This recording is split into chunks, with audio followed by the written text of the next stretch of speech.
We are live.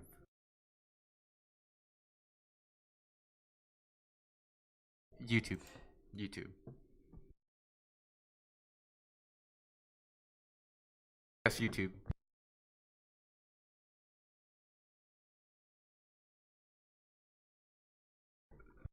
No, this is still mid phase one. We have a couple left.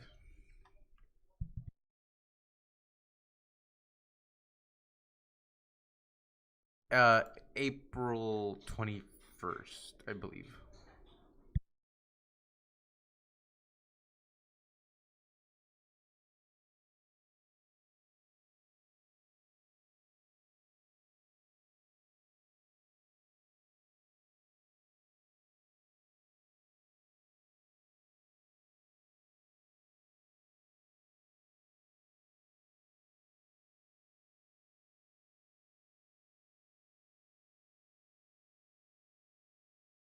Right.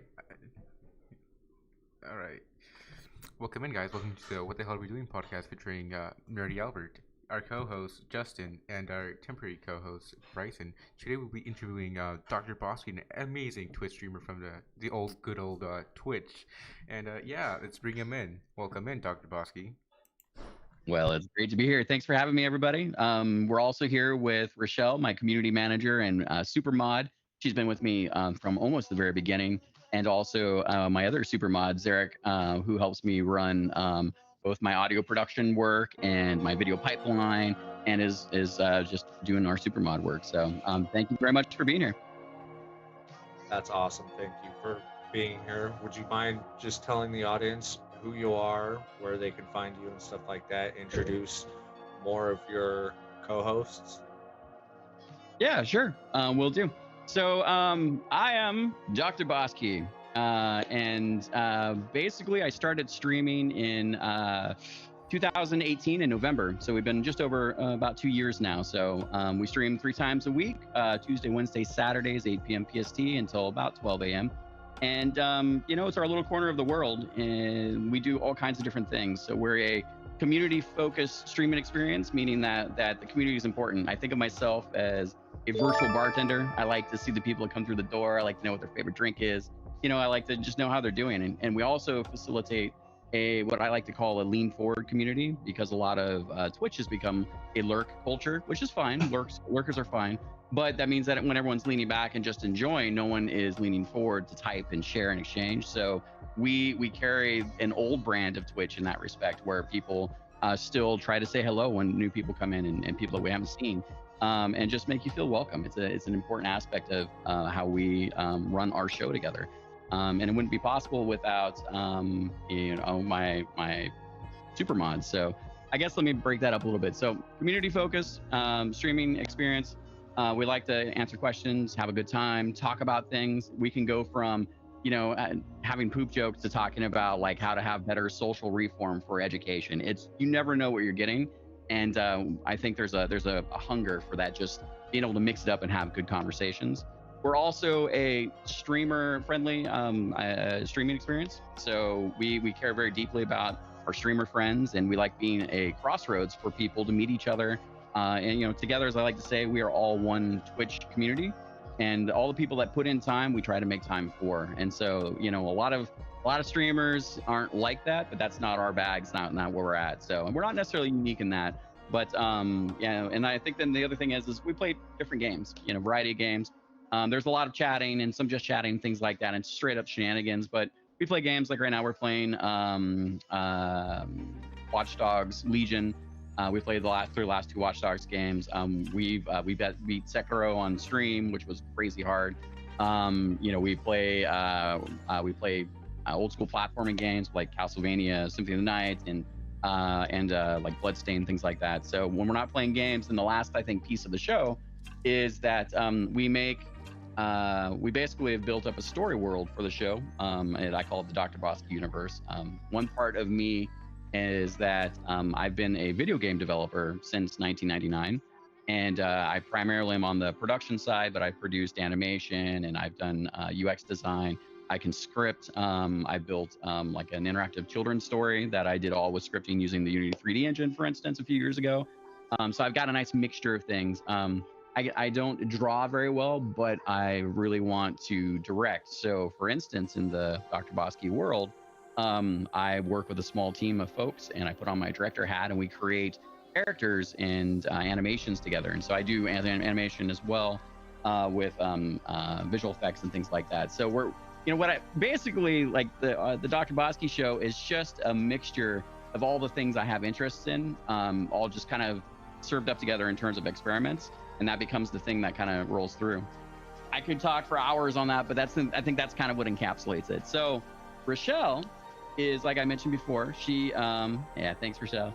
Rochelle is our super mod. So, I was crazy enough to do things that other streamers wouldn't be able to do as easily without having to be behind a keyboard. So for instance, one of the things we started a long time ago is if you're gonna have a Dr. Bosky show, then being able to fight boss battles is kind of a thing. So we let all our chatters basically use channel currency. They can wager and they fight the bosses. And the more people that join into the battles, the stronger the bosses are. And so the bosses have like a visual aspect on stream. They have a story. They're part of the Dr. Bosky world.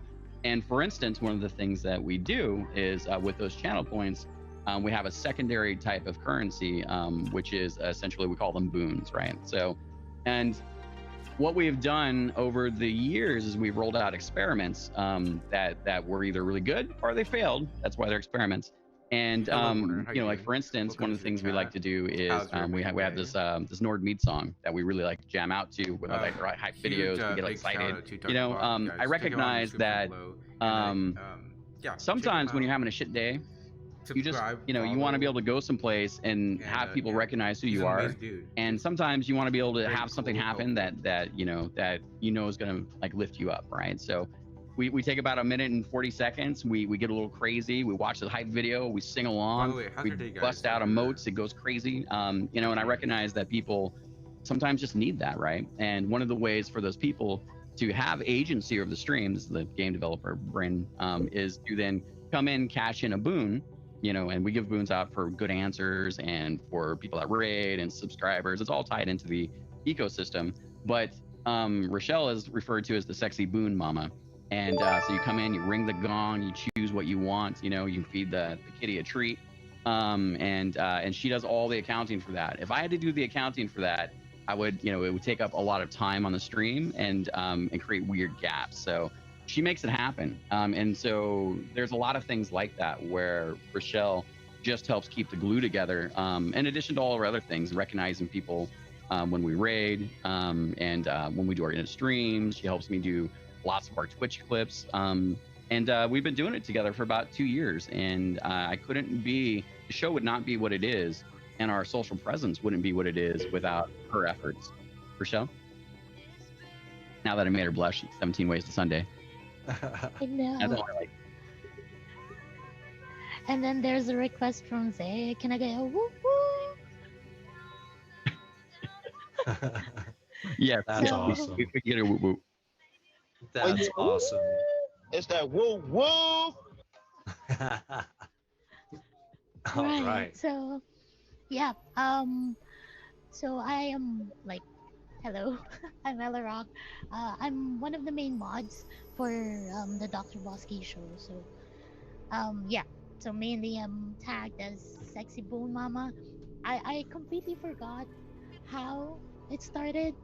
It was actually a joke. Like, it was Boon Mama because I mainly managed the boons, and then we spiced it up, and I said to call me Sexy Boon Mama, and then it stuck. It kind of stuck after that. Rochelle is salt of the earth. She is wonderful, and we've spent hundreds of hours together. And I think every streamer as they work and pursue their journey, they are often fortunate to meet people that believe in what they're doing, and they want to be part of that, and they generally become the mods and the backbone of Twitch, as Twitch likes to say, right? And recognizing that pretty early in life, and being lucky in terms of our streaming community. So I am super fortunate to both have Rochelle contribute and be part of the show, and then grow along with it. So it's been a fantastic journey, and we're just getting started. Absolutely. So that's Rochelle. So Oven Feline, or Ella Rock, I guess we should say. So Ella Rock is Rochelle, but Oven Feline is Z or Zarek. So Oven Feline has been with me even before Ella Rock or Rochelle. Not by much, but a little bit. And one of the things that I do that I found that's important, right, is it's nice if as a streamer, if your channel makes money and you can share some of that money that your channel is making with your mods, right? Because I do recognize it's a lot of streamers, they will stream like 10 hours, and sometimes they have these expectations where they're like, you will put your mod ass in the seat and make sure it all happens 10 hours a day. If I'm on the stream, they run it like a militant camp. It's crazy. That's not me. Yeah, like a dictator. Yeah, totally. And I've been very lucky, when I work with animators and artists, and I'm in a place right now in my life where this is my hobby, my passion project. Aw. Thank you for that follow, Tapatao Reeves. Yeah, it's a pato. I've been very lucky. We're still streaming here, but I've been very lucky to both exercise my director hat in terms of making animation and art and animated shorts and these things that we also do that are part of the show. But I'm at a point professionally where I understand that that's work I don't, managing that is work that I just don't have the time to do. You work a full-time job, you do a stream. Your stream is your part-time gig or full-time, depending on who you are. And, I can't stress how important it is to have someone that can come in and help you just run your admin, right? And so Zarek Oven Feline is very instrumental in helping me run my video editing pipeline. For instance, we have a wonderful video editor, and one of the things that Zarek is very great at is that he flags the stuff that needs my attention, right? We built this whole thing, we set it up, and then it runs, but it runs because he tends to it day to day, right? He looks for bugs and verifies the content. Where Elrock will do all the scheduling a week at a time for all of our socials. Oven is on the other side, where he's helping me both realize those creative efforts. But then he's got special projects, right? So like the community showcase song that we did, the community hype song, that was him chasing me around as an artist because he's a wonderful musician, and he's been a musician basically his entire life. And I first got to learn about Oven Feline being a musician because he was hanging out in stream. And, basically musicians get drinks. And so he was, he usually shows up a little hungover. We're in the morning time for his stream. And he was saying that the night before that, he had a bunch of drinks, and then he was literally guitar in hand serenading a woman from her balcony, out on the beach, right? And I was like, oh shit, that's the perfect sort of mental image, right? That's even before I could put face to Z. And, when I was lucky and fortunate enough to meet these folks that wanted to be part of the early part of the community, I identified that they had other talents. And so, being able to both identify, but be able to trust people with those talents. And that's part of my advice to streamers, right? Which is, when you find people that are really into what you're doing with your show, your streaming channel,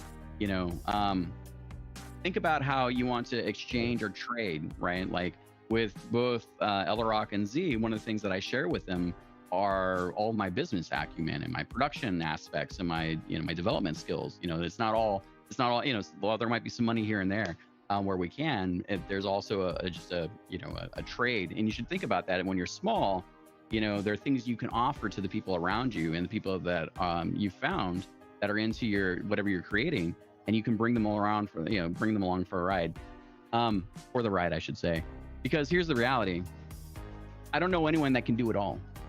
Socials, streaming, stream schedule, production, you only have so many hours. And most of the time, people grind so hard when they want to be streamers that they grind themselves into oblivion with the dream that they're going to make it and they're going to be big. And look, this is the long game. There's no making it happen overnight. There are some exceptions here and there, right? And you have to think about that. How do you develop a sustainable experience? And so Z and Ella Rock, and also she's watching around now, Zay, these are my core associate producers in gaming world or film. These are people that I've taught my skills to, and then help me basically run these initiatives because I couldn't do this all on my own all the time. Z, you want to add anything to that? Meow meow. Like I always say during the start of our stream when I come by. Yes, I've been with Dr. Bosky since the start. It was really fun to just hang out and explore. He pretty much introduced me to Discord, and now it has become a valuable part of my life. And I've been a cat persona in the online world, which is so awesome because I love them and I love being a part of it. I love being a feline during stream. Yeah, pretty much during the process of me watching Shane, DBK, we see a lot of gold moments where you can just capture them. Hence the video editing pipeline that he designed and directed, and now we're capturing them and putting them on the map. We're putting them on our socials, and the replay value is just awesome when you watch it again. So if in any case that you guys are streaming too, it's so great if you have something like that where you can capture the gold moments, cut them into a really really good piece, and then post it online for the world to see. You'll never know. It's so Yeah. good. And actually, that was going to be my next. Well, one of my next questions was how long have you guys been with Dr. Bosky? But seeing how you guys pretty much answered that from the get-go. It kind of happens What that it- way. Yeah, I'm actually going to ask now for Elrock and Oven Feline. How was it working with him from the start till now? Has it changed in better or worse? For me, it's getting better because during the process is about him passing in his skills to us and us Mhm. learning. So we feel that we're better today than priceless. When a person is willing to share his skills that he already developed for years and years to you, man, that's just thank you. I'm gonna say thank you to that. Hats off. I don't have one, but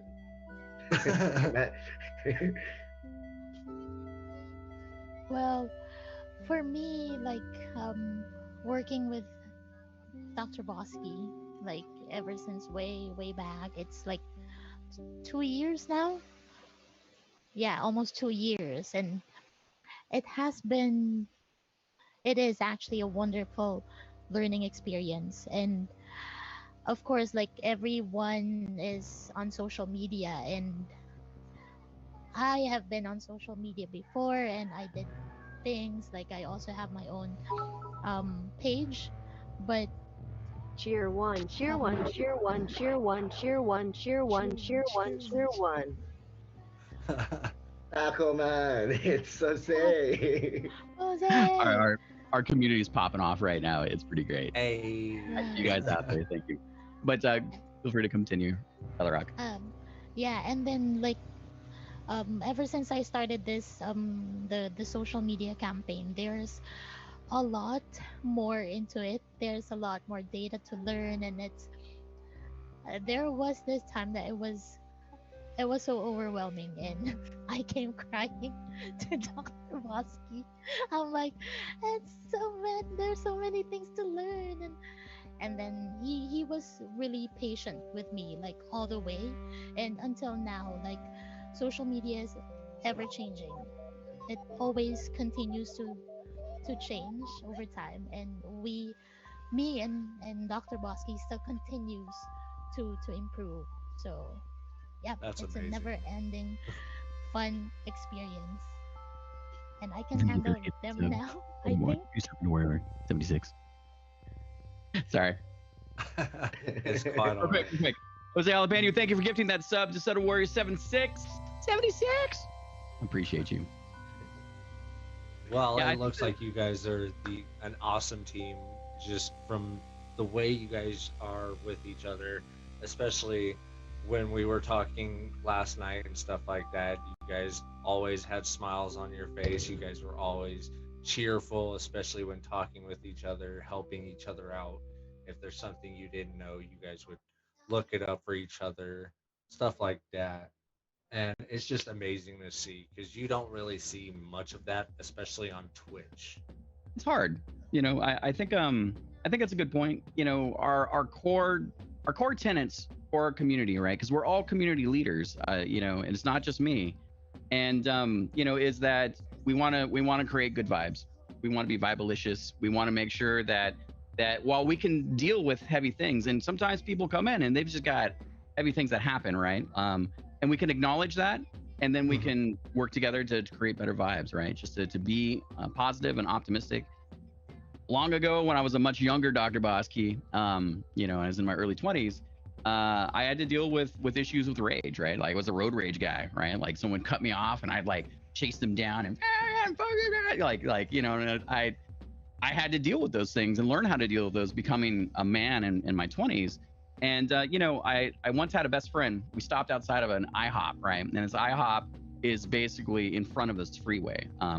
And so we stop and we're about ready to get our grub on, right? This is great. Like we walk, listen to some good music. We get out of the car, and his name was Tom. And I think it was like close to afternoon. Like the sun was, the sky was gray. There's clouds. The sun was out, and my buddy was feeling really good, right? And he's like, "Man, this is great. Like we're gonna eat this grub food, awesome, right?" And I turn and I look at the freeway.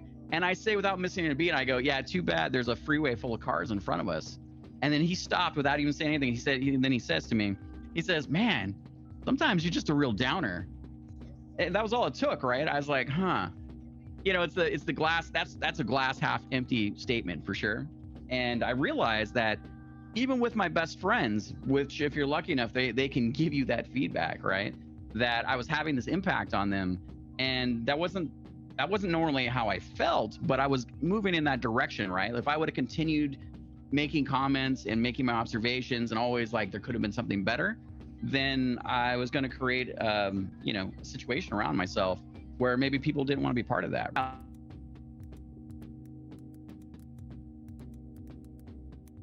By being negative, I wasn't normally a full like negative person. I just was more of a pessimistic person, right? And over time, I was able to interject myself into my own thinking process, and I changed my attitude. I try not to be zippity doodah and rainbows up everyone's asses and unicorn horns, right? But I don't want to be like a Disnoid necessarily. It's fine if you're a Disnoid, no offense. But I realized that there's a way to lift people up and to get people to feel good and to feel good yourself, based on, it's like your perception is your reality, right? So what you see in life, if you see it as half empty, you're going to see it as less, always needing more, as opposed to being grateful for what you have. And most people will tell you that practicing an attitude of appreciation, humility, and gratefulness is going to lead to a happier just life for yourself, but also the people around you.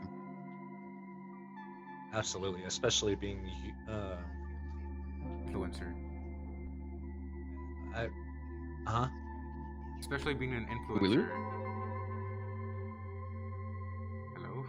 Yeah, especially being an influencer, totally, yes. Absolutely.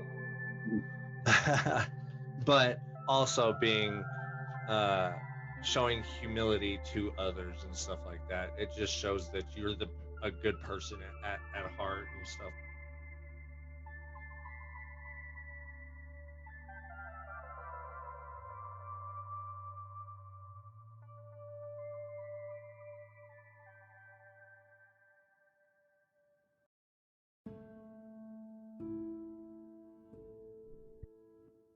We'll be right back. We have some technical difficulties. Give us 1 second.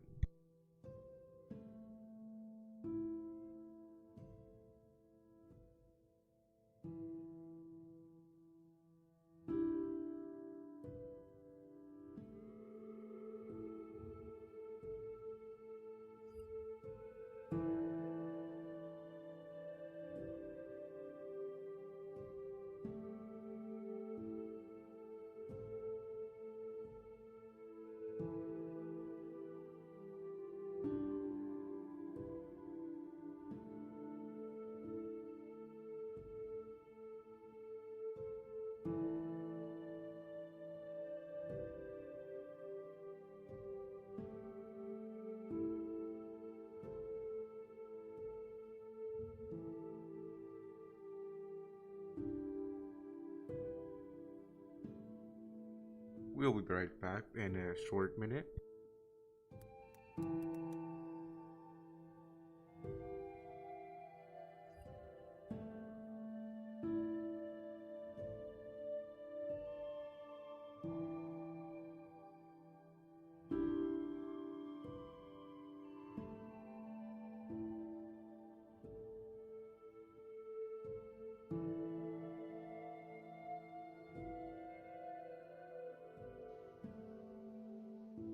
And now we are back. With Yeah, we had some here. technical. Oh, sorry. Go ahead. Technical difficulties, but we're back. I also paid for the premium account to not cut us off, and I don't know what the deal is there. So it happens. Yeah, it's all good. It's just technical issues so far. Mhm. I gotta figure out how to But I release say, my was it camera my here. internet that crashed again? I was like, No, it kicked us No. all out. Yeah, totally. yeah. Let's move on to the Okay. next question. Dr. Bosky, Mhm. why don't you go ahead and tell the viewers about your show and the current Gondas? Yeah, give me just a second. So I can get my camera restarted here. Yeah, let him fix his technical issues right now. Of course. By the way, Justin, the red one's the mhm. current one.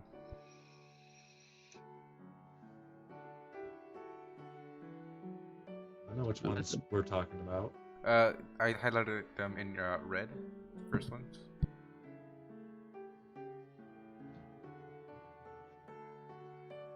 Okay, I know which ones we're asking. Here, let me drop out and try to reconnect.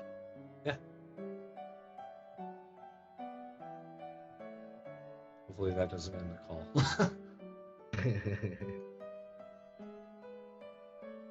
Oh, how's everyone's day?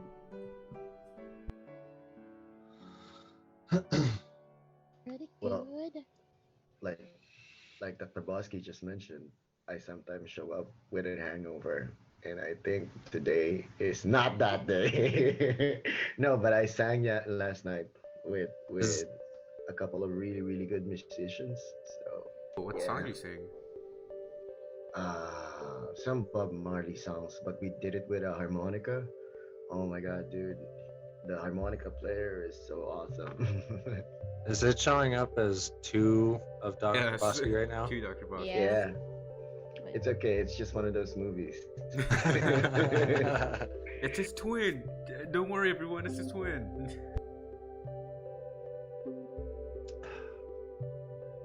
Justin, how's your day? Going all right. Nice. Bryson. Great. Oh, hello. Well, hello. Okay. Yeah. So the problem is that Streamlabs has hold of my camera now. Oh no. Yeah, and I can't give it back to Zoom for some reason. Let me just double check. Streamlabs. This is an Is it because option. you're currently streamed too? No, this is an option where you can deactivate What's that? the camera. Is it because you're currently streaming as well? Definitely part of it. All right, so activate. I'll deactivate. Oh, I probably can. Maybe I can do it this way. Configure big. I'll open up the driver for it, or the driver settings for it.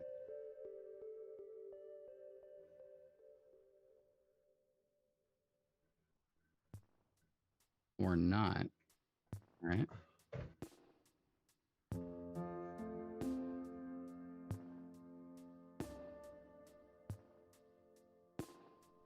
Come on. Come on.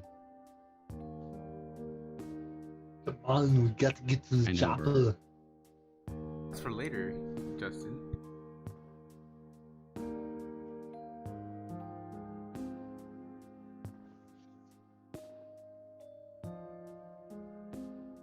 I'm gonna put us in a BRB. Yeah. For it.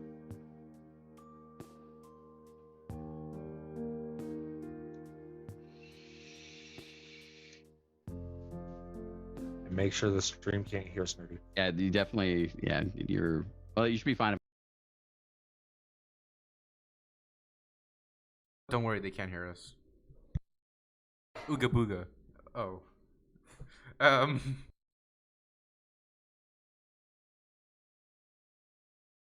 Ooga booga.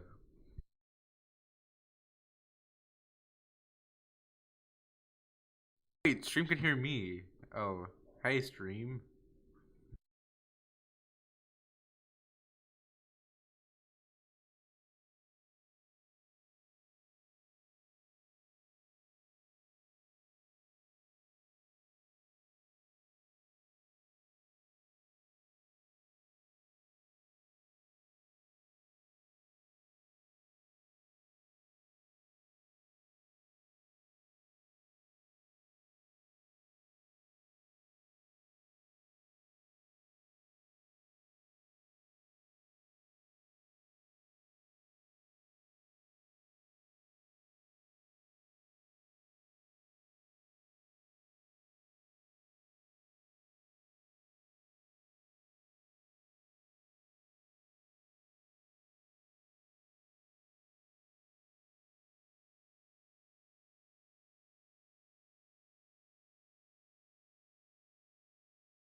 Oh, we're still live over on YouTube.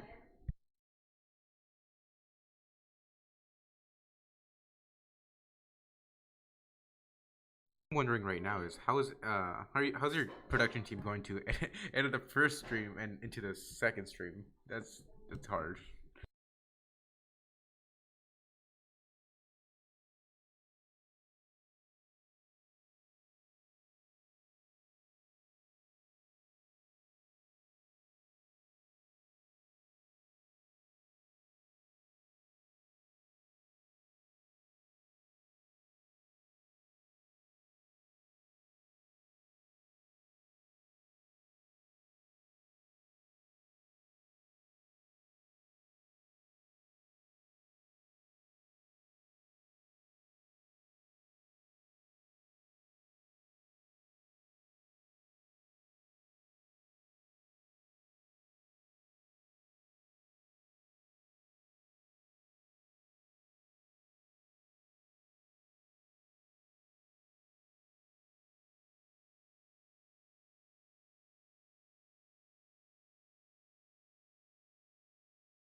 We had some technical issues. We are now back with Google Meets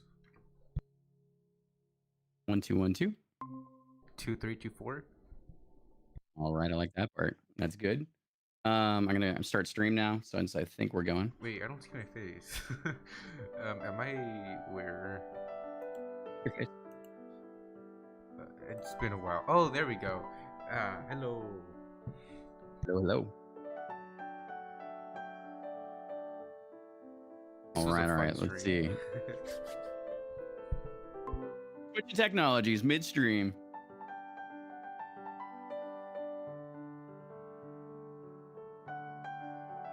And of course, I didn't test after upgrading my account with Zoom that they weren't gonna that it was truly working. That's not the case. Did you cancel? I will after this. Just realized that you're gonna get smushed like that.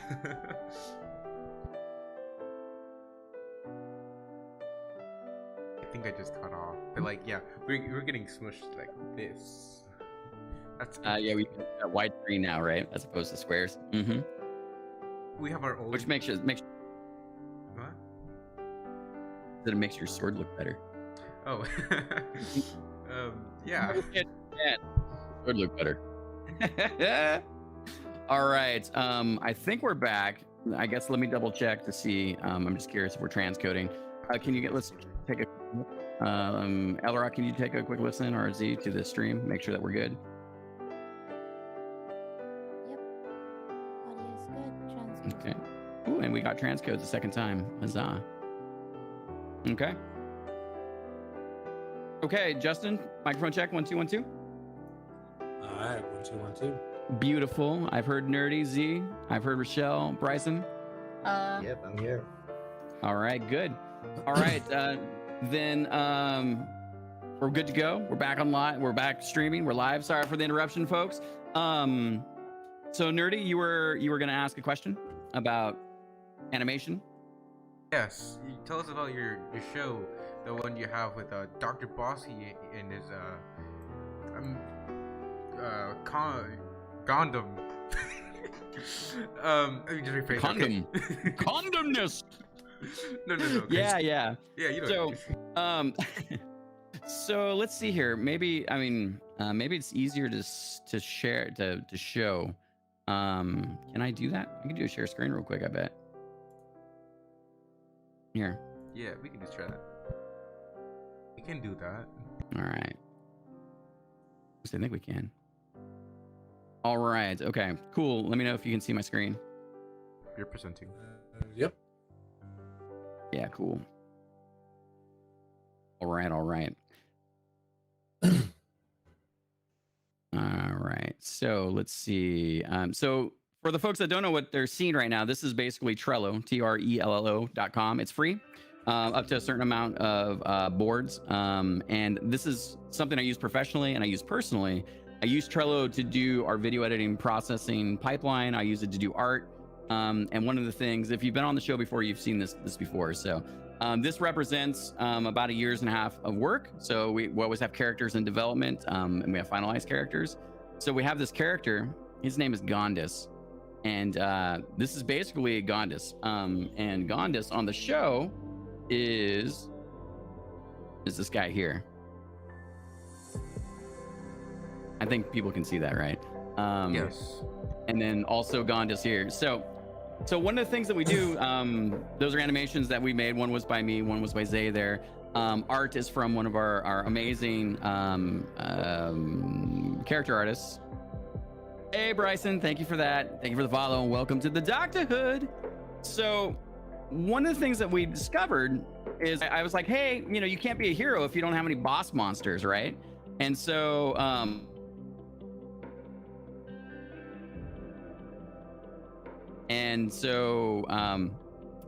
when we develop the characters take about 3 months or so of iteration. We do this part-time. We basically build the character from different angles. It's all 2D. It's got kind of a 3D rendered style to it. And then, we basically flesh out the character's abilities, their backstory, their powers. And it becomes essentially part of the character's, story. And right now, what I've been working on is I've been working on the Gondis origin story, and it's I can show that a little bit later. It's like a 2-minute thing, but basically, and I don't know how well it won't show well over. Well, it'll show fine on stream, but it'll show terrible over the call, so I won't do that. Unless you guys are fine with that, then I can do that. But That's basically, fine for on my end. yeah, okay. Yeah, so I guess the thing is that I get these ideas, and I then put together essentially what I call like a character mood board. So there are elements of different characters and things that I like, and like effects, and then I communicate that with that mood board with my artist, and then he goes through and we do a sketching phase, and we go through with colorization, fine tuning the poses. Working on design elements, right? And when we started this character, we, he didn't have this parasitic fairy. Like it was going to be like this angler cord thing, kind of after like an angler fish. And this is like a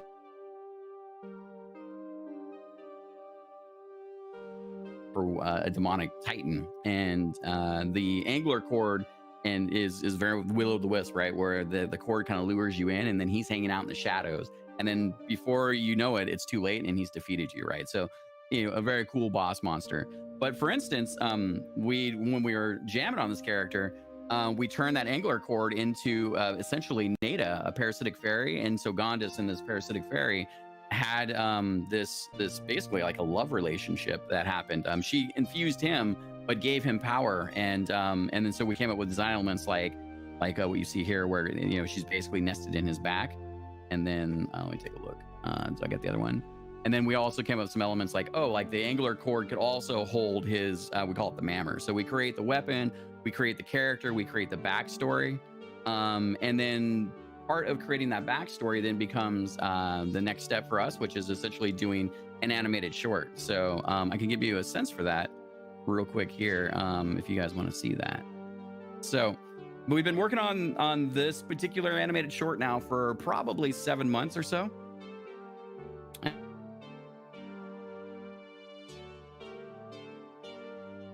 And time consuming to do. And we're still working on new processes to I think to do that. But this time around, unlike our first animated short that we did for Karakus, and by the way, this is Karakus here, the main difference is that we did a different like motion graphic style and effects. We didn't even have a finished Dr. Bosky for the Karakus animated short, but it still told the origin story of Karakus. And so this time around, we basically took the challenge of doing matte paintings and then doing animation on top of those matte paintings. Oh, I don't want that. And here is where we're at with that right now. Let me turn down the music. So a couple caveats. This is a work in progress. All the animation is done by me in this particular case. The art comes from our basically character animator. His name's Dimitri. He's Question, Mr. also. Bosky. How long does it actually take you, like a week, a month, to finish these characters? So the characters probably take, if we're working on them full time, we probably finish them in 2 to 3 weeks. But because we do them part time and we have a time delay and it's part time, it takes much longer to do the revisions. So we basically do we do 2 or 3 revisions a week. And sometimes when you develop the initial character and you're looking for these elements, what happens is that it doesn't quite sit right, or you don't get the pose correct, or you're still working on aspects, right? And so part of that iterative process is determining, like, discovering that Gondis could have like a parasitic fairy as part of his like origin story and who he is. That totally came out of just us doing the sketching process. So some of the times it helps with ideation too. Okay. Anything else before I show? No, that's pretty much Let's see it. Okay, cool. So this is basically the first 2 scenes of the Gondis animated short, which is about his backstory. There's no sound effect design right now. The music is temporary, but for the most part, all the effects and things, there's a few things I'm going to clean up, but that's kind of where we're at. So Okay. let me quickly take a look at my reference monitor too, so I can see it. 1 second.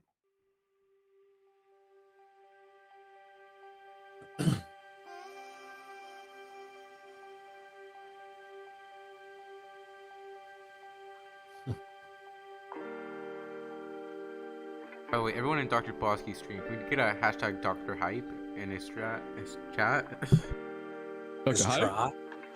Give me some of the trots or pawns. Okay, let me get rid of the cat because good thing I have my reference monitor. Come on. There we go. All right, here we go, friends. Good. Who did we lose? Bryson. Oh no. There he is. Go, man down. All right, here we go.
And then here comes, I get to do basically a ritual spell.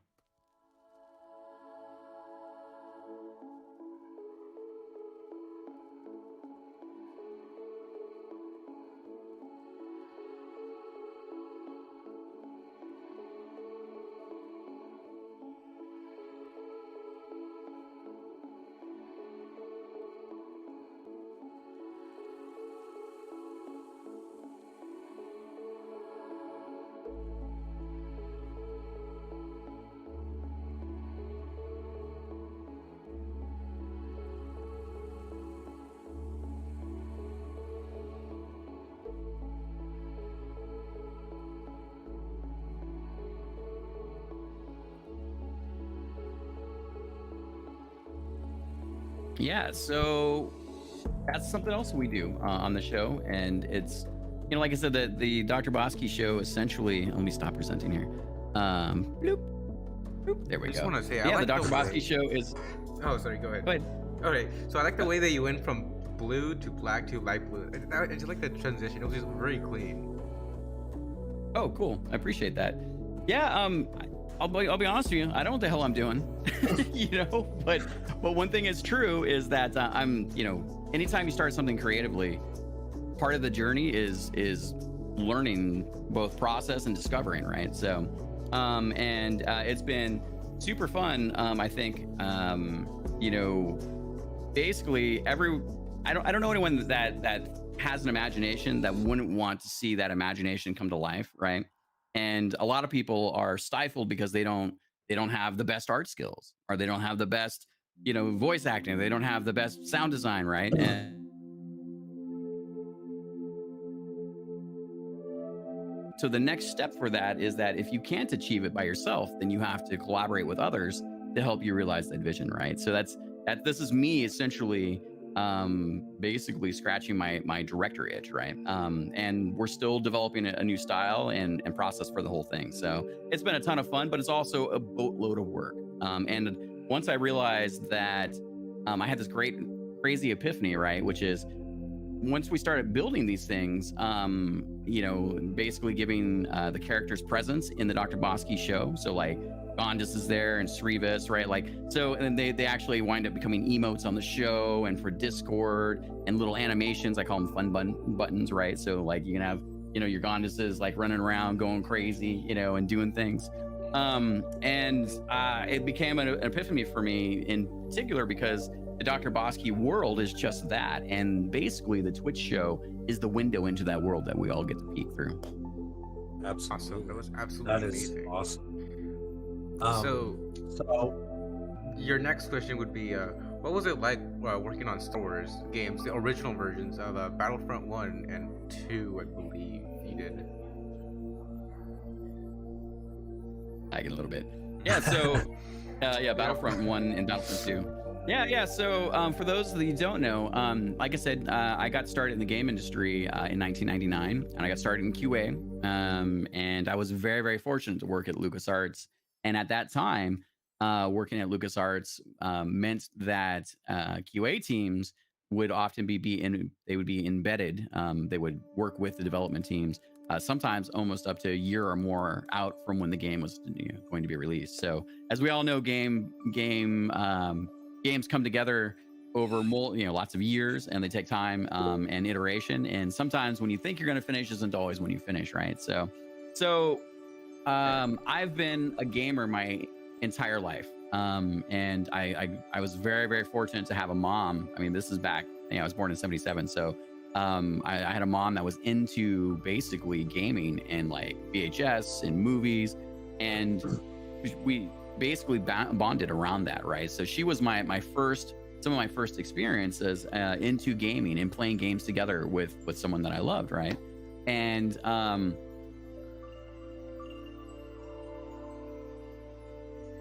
I put way above in this very referential kind of way above me. And so when it came around to 1999, I basically had a friend that joined, and we both came from the optometry field. I ran a lab, basically making eyeglasses. And I got a little bored because once you kind of figure out all the things, you're like, okay, and now it's almost like an autopilot, even though there's some basic math and things, put together. But anyways, so he joined. They had an opening for a tester, and I was like, okay, don't blow this. Like, don't be too excited. So I went and I did that, and I was very passionate about games, could talk knowledgeable about games. I've always owned basically every console that's ever come out. I played games my whole life. So the education is kind of crazy. As a matter of fact, and I'll get back to this, but so my username, the stream channel name, Dr. Bosky. So basically, Doctor is because I used to work in an arcade, or I'd go and I play in arcades. And back in the day, when you achieved high scores, you would put your initials on the leaderboard, right? And my initials are boring, CGH. They don't really mean anything. So Instead, I changed my initials for leaderboards to DOC for my assumed doctrine in video games, which is silly because nothing really exists. So I was like, and I got to be like DOC in that case. So, so I joined, and then basically I was very humbled to meet lots of people that were, doing the thing I always dreamed about. I'd love to make video games, and being able to take an opportunity to be at the bottom of the ladder, the right ladder, and to work your way up from there was huge. And so I worked on lots of Star Wars games. I worked on a lot of shitty Star Wars games too. Like, hopefully no one here has ever played Super Bombad Racing, but it was basically Lucas Learning's attempt to do a Mario Kart. And they, it's like when you look at a game, you're like, oh, it's cute little cartoon characters, and then they have little small cars and they race around in tracks. We can do that, right? And you're like, yeah, but Mario Kart is brilliant because of these things, the way these systems work together, and this is the way the controls work, and this is the way you work together. And they never, if everyone could make a AAA amazing game, they would, right? So I worked on a lot of the games would probably be, like you get the Star Wars tax, right? So if you work on a Star Wars game, you automatically get like 2 points that you wouldn't get normally just because of the IP. So if you're working on a game and it's like, it's a 5 out of 10, you're going to get a 7, right? If it's a 7, you're going to get like a 9 because you get the Star Wars bump, right? For the most part, it's not always the way it goes. So, but one of the games that I did work on while I was at LucasArts as a senior lead tester, I worked on the original Star Wars Battlefront. And Star Wars Battlefront is the OG version. So this is PlayStation 2, Xbox, PC, right?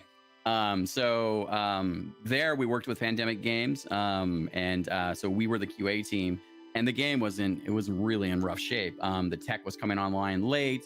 We didn't have fully fleshed out designs, and one of the things that happened during development that I really appreciated in some ways is that when we were getting closer and closer to shipping the game, one of the things that the company did is they always said, I always had a seat at the table with all the execs, and they would say, is this game quality? Is this game going to be great? And then I would do my due diligence and give them the best, assessment. And when you get close to something, it's very hard perception wise to really understand, is it going to be a great game or not? Because you're doing it day in and day out, right? I was working 80 hours a week for, basically 6-7 months on this game. And that's where a lot of my 20s went into game development, right? Quick question. Did you meet any good developers that helped you along the way to enhance your experience in your career of development? Yes, absolutely.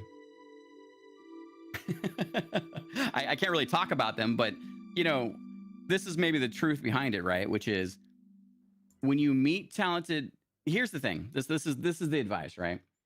If you want to go and be best in class in something, you need to find the people that are best in class, and you need to hang out with them. There is no better education. If you are passionate about whatever it is you're passionate about, and you want to pursue it and become a professional and become best in class, you have to find the people you admire, the people that are kicking ass at the level that you want to be at, and then you have to go be of service to these people. You can't just be like, oh, gimme. That doesn't work anywhere. It has to be, what can I do for you? What can I do for you? Because by being around you, I'm going to learn at an accelerated rate that I maybe would never have the opportunity to learn. When you go to, though that the saying is, those who can do, those who can't teach, right? So you think about this, you go to college, you learn game design, and then it turns out game design now is antiquated because it's a curriculum from half a decade ago. It's just the way things go.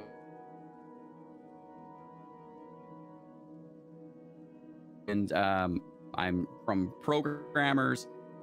I would not be who I am with the interests that I have, with the technical chops that I have, had I not been able to spend a large portion of my career with people that I consider best in class. And it's been one of the best things that's ever happened to me. And I am so grateful and fortunate for having had these people in my life, both personally as friendships and professionally, of course, obviously as well too. Yeah, so Battlefront. Basically, the short version of that is that cracked out the game. Game was in dire straits. Every side was the same as every other lane.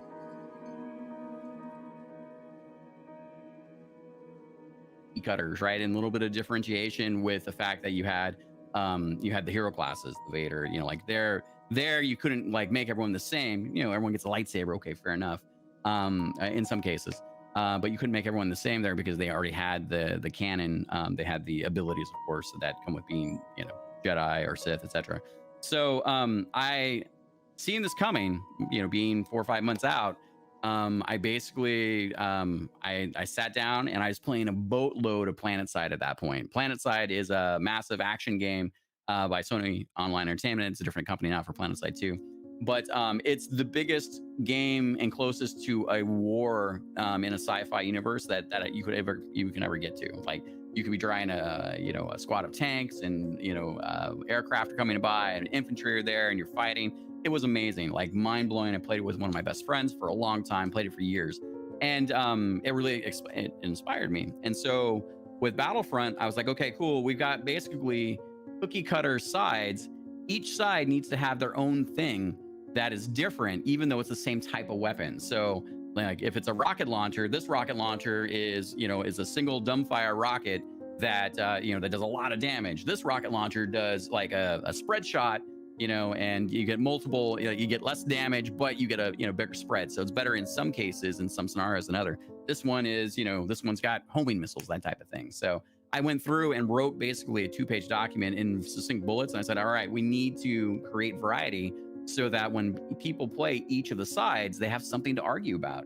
If you can't argue about the fact that, like the Empire is better because they have this awesome grenade launcher that works great when you're trying to take this point, you're missing the core piece of game design. You can always tweak the numbers and stuff later to try to rebalance it, but if you don't have something that's actually gameplay different, to really like figure out what your own style is and how to play with things, then you're missing I think the true core of what makes games really great, right? I mean, it's like I played a boatload of Call of Duty, and one of the things that Call of Duty is fantastic about, right, is that within one match, doesn't matter what game type I'm playing, I can change classes. I can run and gun, I can rocket launch, I can like assault rifle, I can snipe, I can special ops.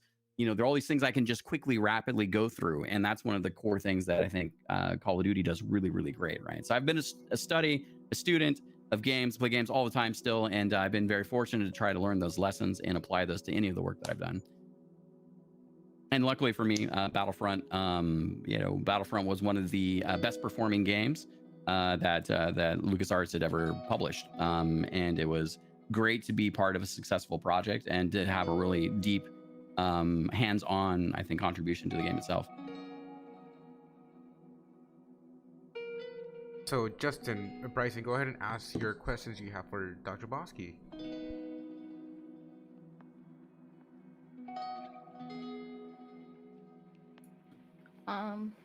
Justin, do you want to go first or do you want me to go first?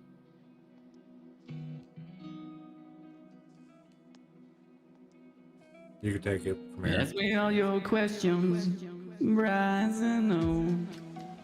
Okay.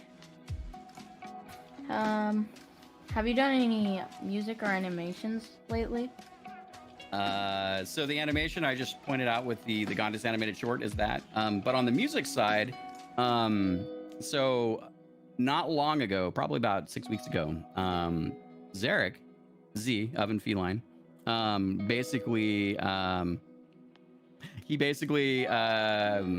we've been jamming on some down tempo chill music for a while. That's a kind of genre of music that I really like. And he surprised me by basically giving me this track. He was like, hey, I'm working on this track. What do you think? And we hadn't really named it. It was like Vibes or something like that. So I listened to it. Ooh, this is really good. And so what we did is I wanted to surprise him because, like I said, Z did basically our community hype song. He does different types of music, and like while he does these things, I have to chase him to finish them a lot of times. So hence the producer in me.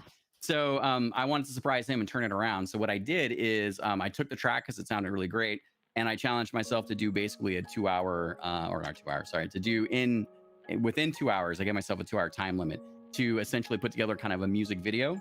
And I wasn't sure what we were going to do with it. So I put together a quick music video surrounding this thing with the track. We uploaded it to YouTube, and then I've been experimenting on the show with DBK originals and things like this. Like we have this plan that we might be doing an album at some point, maybe like a down tempo chill album, right? Basically now when people rate us, and people can request here and there, but when people rate us, sometimes I pull this out and we name the track Don't Forget Chill Vibes. And so what it has now become is people come and rate us, we turn on this music video, which then has the spoken word thing that inspired Z to do the music in the first place. And then now I can freestyle riff on top of this track. So it's this whole thing where we created it, we created it offline, but now we kind of we remix it live in some ways. Like we're creating something new based on this as the template. And so far it's been doing really well. People seem to really enjoy it. It's nice because in the Dr. Bosky show, you can go crazy hype, you can go super vibalicious, you can have great conversations. It's just a nice mixture of things. If you guys want, I can pull it out and share it with you. But it's up to you. You'd have to go see it on the stream side. Well, you're pulling it out. I want to tell you the story on how I got to create this as well, because as I'm reviewing some of the videos that or past streams that Dr. Bosky has, this come up as one of those really good conversations with the community, and I was inspired to integrate what Dr. Bosky was saying on that lo-fi song, which is really meaningful. So it was really good, and it was perfect for the song. That's why. So what do you say, Nerdy? Do you want me to play it? Yes, go ahead. We can move on too. Yeah, you're the one controlling the show, Yeah. so. Oh, I'm just getting the guest ready. Sorry. Okay. All right. So yeah. So then what I'll do is you guys can tune into you can mute yourself on the call here and then listen to the stream. So that way you get the full thing there. So basically this is it. This is the version. And let's do this. In my here. opinion, this is like the best song from your whole stream. I appreciate that. Let's see.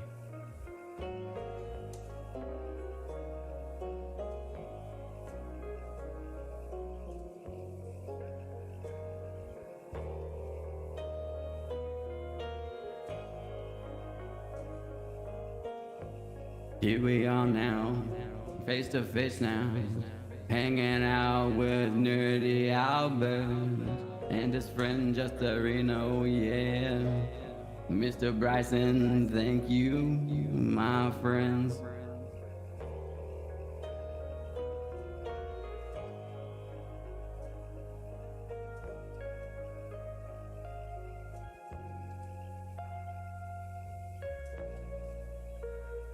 You gotta try and try.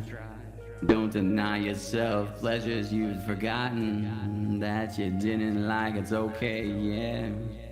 Change your mind. The opportunity is ahead.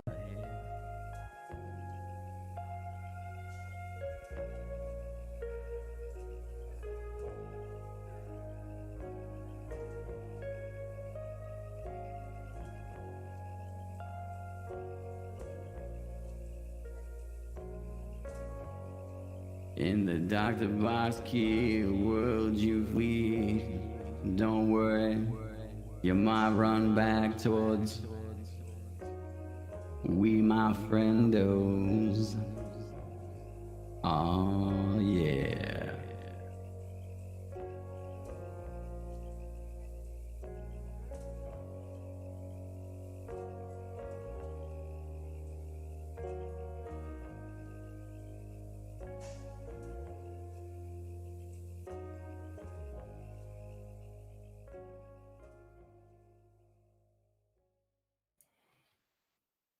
Yeah, so I think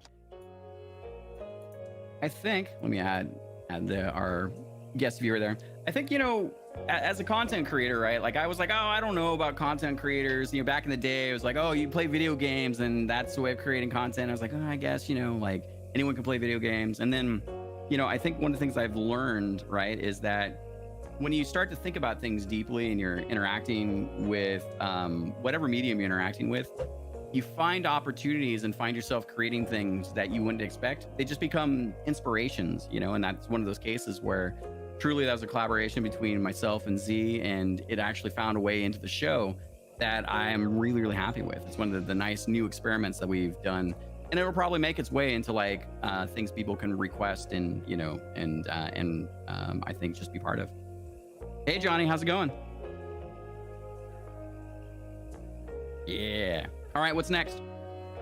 Well, first let's take a little 2-minute break and introduce Johnny as our guest, and he might have some questions for you. Hey, what's up? Hey, Johnny. Everything's going good. I just got my computer finally working. Okay, there we go. This computer is garbage, bro. Like, hold on. This laptop, I literally had to do surgery on it just to get it to charge. It's bad. Oh man. Well, the fact that you've resuscitated is a good thing. So. Yeah, I got to work in again. Finally, it took a few minutes to finally get it charging. So, how was everyone? You guys good? Yeah, doing great. Hanging out, having a good time. This is quite a bit in the I think the making. Do you have any questions? Anything specific I can answer? Not really. I mean, Dr. Bosky is a streamer, Twitch streamer. He does animations, short videos, and other amazing content. So yeah, make sure, you know, we'll give you time to think about a question. For now, we'll move on to Justin. Go ahead and ask your question. All right. So, are there any future projects that you guys are working on that we should know about that are coming up in the future? Yeah, the answer is yes. Let me take a question from our chat here. So, Germaniers says, "Hello, Dr. Bosky. This is for the chat. Is it annoying when you stream and you only get one viewer, even though you have like 21 followers? And that is another sad thing in my life." Well, so thank you for the question. So yeah, I mean, look, I know people like to say this, and it is true. When you stream, you have to first think about, okay, what is it that you want to do with streaming, right? What's your core driver?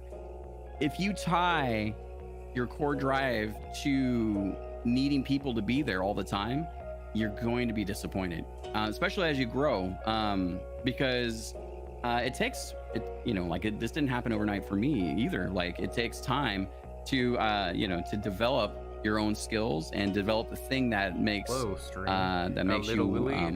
streamer that people want to spend more time with. I like to say a couple things, right? So one is work on getting your internal monologue on point, your external monologue on point, right? The things that you normally think internally, now you need to externalize, right? And you need to be rolling this all the time. Because if a viewer jumps into your stream, one, your Twitch numbers aren't always accurate. So by the time it shows up that they were there, they might have already left. So you have to always be on point, right? So you should always be talking about the game, commenting, sharing a story, just being in a place where you're not relying on chat. Because when chat does show up, then you have that plus chat, and that becomes something that grows on its own. And but that's a very specific skill that you want to work on, right? And the second piece of that too is, man, you got 21 follows. That is awesome. Guess what? You're only going to go up from there. You just keep working at it, right? You always have to stream as if people are going to show up. If you get disappointed and feel frustrated that people aren't there and that you only have one viewer, I would encourage you to step back. Remember to be grateful. One viewer is amazing. 0 viewers is amazing, right? Like, you're doing it. You're making the appointment. You're showing up. You're producing a show. You are trying to give an opportunity for people to discover you. It all takes time. And the more consistent you are in producing that content, and the more you don't stress about the numbers, it'll happen over time.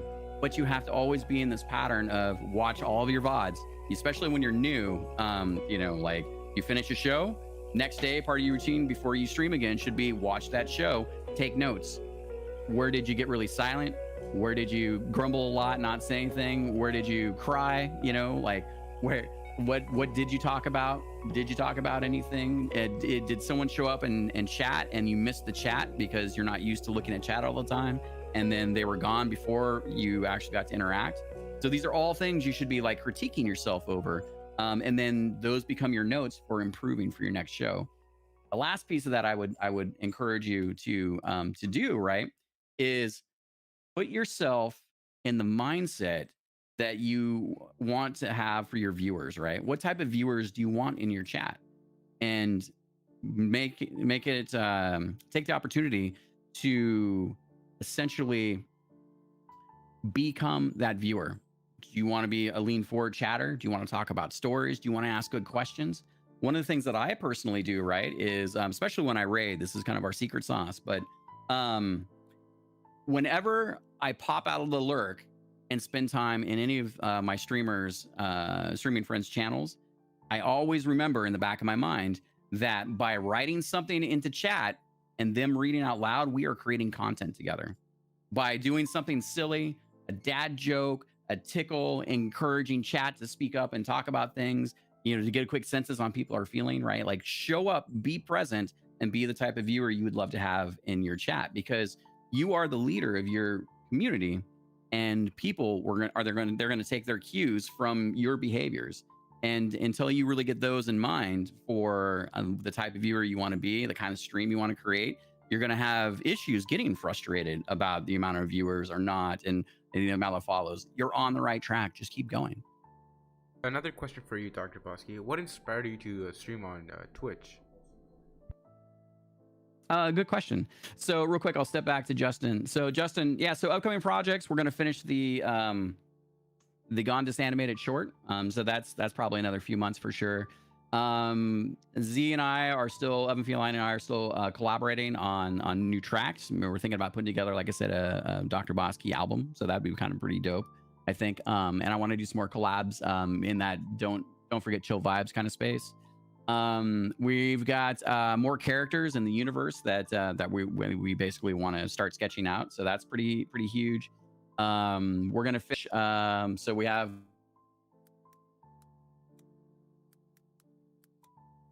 this is her animated sidekick version, and so we're working on her combat super attack, right? Because her and Dr. Bosky get into it. That's the way my stories go. And he defeats Loki, and then Loki becomes his sidekick, right? But she's pretty badass, so we're gonna have that kind of show up. So a good example of that is like, here's Dr. Bosky fighting Karakus, right?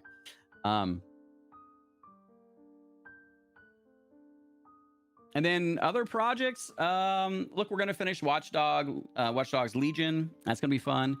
We're gonna play some new games on stream. I think coming up, which will be pretty fun, I think, to do. And then, you know, I think part of it too is just finding more time and opportunity to create content and try new experiments. You know, sometimes it's very impromptu. I have this idea in the back of my brain that I've been working on where I want to like, I've been a dungeon master for a long time in D&D, mostly in Forgotten Realms.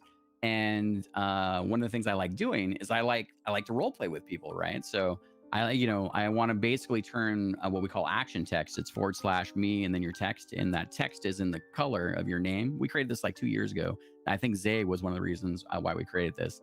And I call it action text because it's like, if you've ever played D&D, you're describing in text an action, a thing you're doing. You can do an action and say a thing, but instead of just chatting, it gives you the ability to, you know, essentially say things like, oh, I run into the lurk, leap over the bush, and wag my tail, before rolling out, something like that. It just gives people the opportunity to envision things.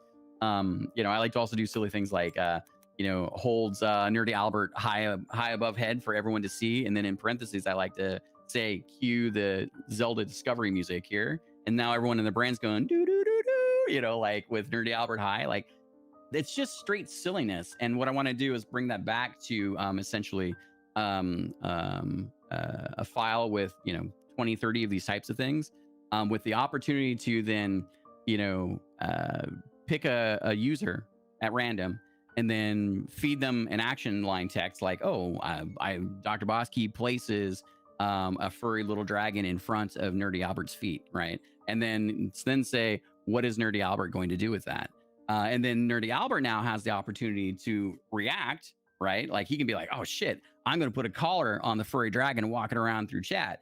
And then I'm going to read that out loud, of course. And then I'm going to say, damn, the furry dragon didn't like being collared. And as a result, it starts belching little fireballs under Nerdy Albert's feet. And then Nerdy Albert says, he's like, oh shit, now I'm dancing on the fireballs, and the fireballs go everywhere. And chat's now all of a sudden dancing on a bunch of furry dragon fireballs everywhere. And then we just have shenanigans, right? Like, so little things. So there you go. Yeah, so those are upcoming projects. So Nerdy, what was your question again? What inspired you to stream on Twitch? Oh, what inspired me to stream on Twitch? Yeah, so all right.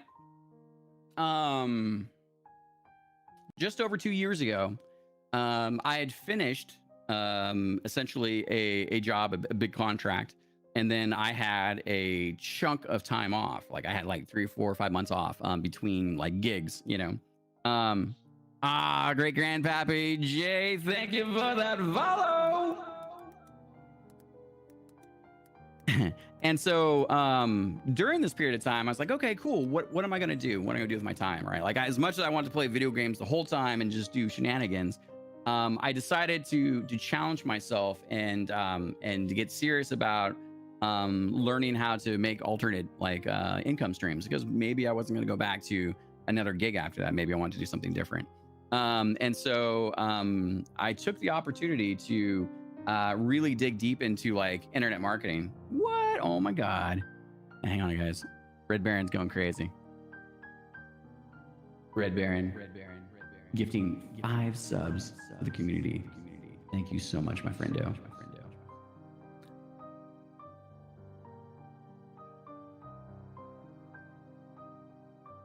So little pro tip.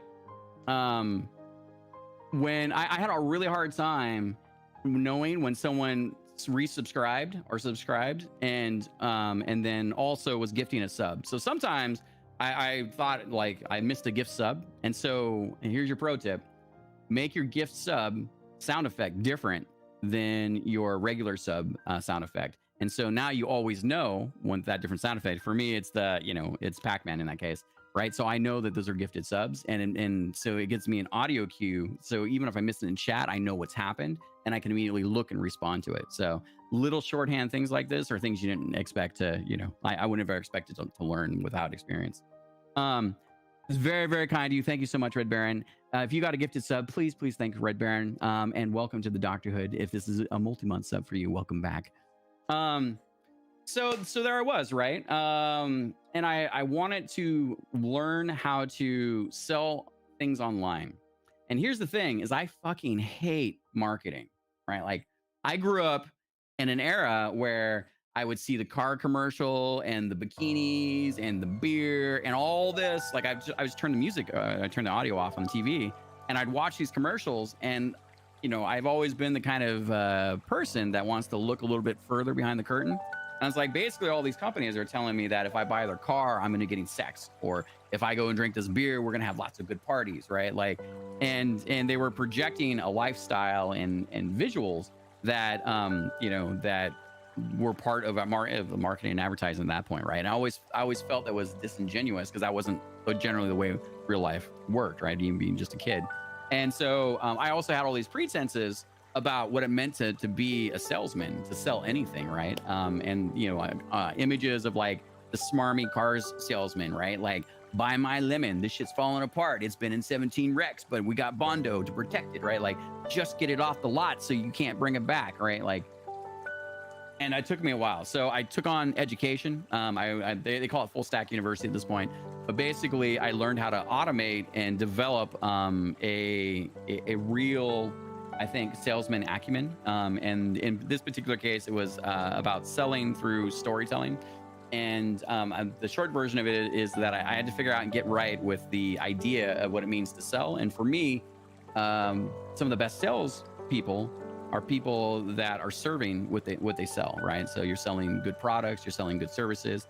You've done research to understand problems that people are having, and then you're giving them the opportunity to, you know, to have solutions to those problems, right? You still have to have, you know, you have to have the right attitude about it. But and then the other side of that is that you know, interacting with the products, understanding with that, and being able to tell just stories. And so while I was doing this, I was building up my coaching business and my basically online marketing, and I was learning to like write Facebook ads and how to ad test and split test and test marketing copy and test different images, because a lot of that is you're trying to find the stuff that works. And then when you find the thing that works, then you turn up the amount of money you spend on your ad, because you know you have an idea of engagement, and then how many people are going to convert from the sale. And then you can go to your next product, you know, support those products, running different advertising campaign, all boring stuff. But I learned a boatload of stuff, got to change my perception there. And while I was doing this, I had a Facebook coaching page, part of my business. And then I would get a lot of contacts for people that would see me, because, oh, that was the other thing, is that, you know, sell something, you know, like, you know, if you're trying to sell something you don't know, people are going to see through that, right? So what do I know? I know games. You know, I know hardcore gaming culture. I know, you know, what it's like to be a gamer, being a lifelong gamer. And so the stories I told about the products and services I were offering were from a gamer's perspective, right? And so I would get a lot of contacts with people wanting to know how to stream. And I'd known about Twitch streaming before. Let me get some water here. And pardon me, dry throat. Stories are like that.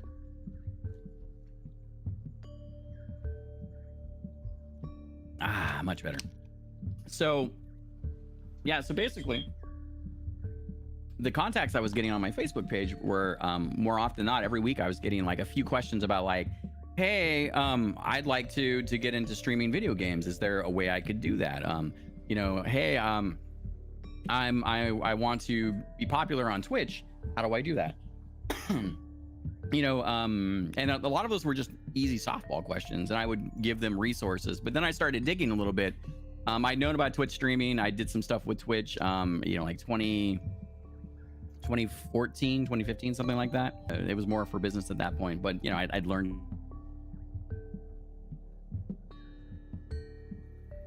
So there was that side of it too, from the marketing side and the storytelling side of just marketing. And basically, I said, fuck it. You know, I'm getting all these contacts. Why don't I go and take the next level and dive into hands-on Twitch streaming? So, and I got on the journey, right? I started working on the gear. I went with Streamlabs OBS, looking at stuff, like, and I started just learning a lot more than what I was able to offer previously. And as a result, I basically kind of fell into the Twitch hole. I mean, I love games. I was like, oh, cool. Like, Twitch streaming became more and more comfortable for me. I mean, when I first started, I did the same thing everyone did, right? Like, I fell into the 7-day-a-week hole. Like, I was streaming like, you know, 8 to 10 hours a day, sometimes more, you know, like I was really getting into it, right? And then so I started to pull back and learn things from that. And you know, basically that's how I got into Twitch, because I wanted to be of more service to folks that wanted to learn how to be Twitch streamers or online influencers, right? It's all work at the end of the day. Yes, so let's go on to our challenge. Am I back? Yeah, I'm back. Yeah, so let's go back to our challenge. Impression challenge. Impersonation challenge. I don't know. Yeah, impression challenge. You want to do an Yes, impression. Okay. Like, I don't know, like Mr. Bean, for example. It's a good impression you could do. I don't have Mr. Bean in my head. I thought what you wanted to do was the silly voice challenge. Yes, that's the second part. Okay. Of the challenge. Oh, it's the second part. Yes. If you got a Mr. Bean impression, hit me. I'm happy to hear it. I don't. Justin, do you have anything to bring to the table? No? Not really. All right. In terms of impressions. Oh yeah. I mean, everyone's heard Arnold Schwarzenegger. I mean, let me hear your Arnie. Like, yeah. Everyone's got an Arnie. Come on, let me hear your Arnie, Justin. Get to the chopper. Yeah. That's the Albert version.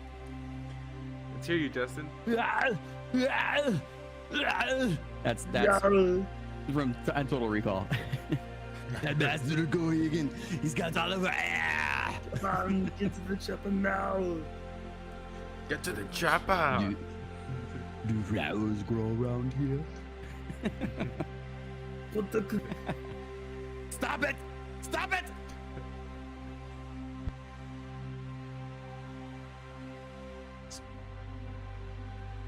What's next? Next, let's move on to our quick questions. Let's see. So, what's more something that people misunderstand about Dr. Bosky and the character you bring to our amazing viewers? Sure. So me as a person, so what my friends describe me after watching my show, they're like, oh, it's you, but you're turned up to 11. You're a little bit bigger, a little bit louder, right? And the thing is I'm already, especially when I was younger and I got excited about things, still get excited about things. I will until I'm dead, I'm sure. But when I got passionate about stuff, my voice would raise. I would get excited. I would speak very rapidly, and I never knew anything different. It was just part of my behaviors. And I had friends around me that were similar, so we would just amplify each other, right? Like you are kind of a combination of your 5 closest friends. And it's a good thing, but that means that our behaviors that we develop sometimes are developed in these kind of bubbles, and then when you spend time with other people, burn venom. Sorry, 1 second. Thank you for that gifted sub to Ram Davis. Thank you very much. And so what happens in that case is that when you go and you introduce basically yourself to other groups of people, professional,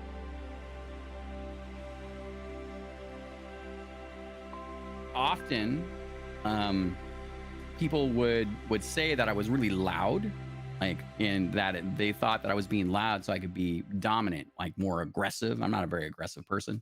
I do love logic. I was very much like, okay, cool, you believe this, I believe this, let's have a spirited logical debate about this and get to the truth. Not everyone's into that shit. Like people are just like, whatever, I don't have time for this, right? So one of the perceptions about me that people had was that I was trying to be extra loud and boisterous to compensate for I don't know, just to compensate, I guess. It was, it was a misunderstanding, right? So that people would think that by being loud, I was trying to be aggressive and dominant, and that I was trying to compensate for not feeling like I was being aggressive and dominant. Furthest thing from the truth. But the thing is if you're very lucky to be in a place in life where someone will at least tell you these types of things, regardless if they're true or not, the reality is that it's a perception. Perception is reality. And at the end of the day, it almost doesn't matter what the thinking was. No one's in your brain. They don't know. And as a result, I was able to grow from some of these. I've been a lead of people and management for a long time as well, after time, right? So like I also coach folks and coach for improvement and coach people through their own goals and things like that, right? So but it was really interesting. So a lot of people were like, oh, you're just super loud and kind of aggressive because you're compensating for for not feeling like you're heard. And so I took that, and over time I was like, oh, well, one, when you learn to speak about different things, and this is all a craft, we all open our mouth and words come out, right? So you can speak slowly. You can let space show up between your words. That brings people forward. You can be excited and maybe have a loud, like, wow, that's freaking amazing. You get excited, like really kind of bring the energy, but then you can transfer that. What do you think's going on right now? You were super excited. They then have an opportunity to be themselves in the space you've created. Because if you're just excited about something and then you steamroll everyone, then no one feels like they're getting listened to. And if you want to work with people, you need to give people opportunity and time to be themselves, right? So I learned so many different things about how you express yourself, how you think about things, and how you interact with other people. And look, I don't have it all figured out. There's still a piece of me that's probably going to go and take like a vocal coaching session, you know, or a voice acting session, or you know, maybe just maybe some public speaking. Like, there's so many things that we can work on just being ourselves. And unless we have those perceptions that come out and things that people are willing to share with you, you don't have the opportunity to change them as much as you'd like. Make sense? Totally makes sense. So yeah, Justin, go ahead. All right. So, quick question. What is the best moment that you've had on stream? Best moment. Oh, there's so many good moments. Okay, there's two, and I'll be I'll try to be quick about these. So,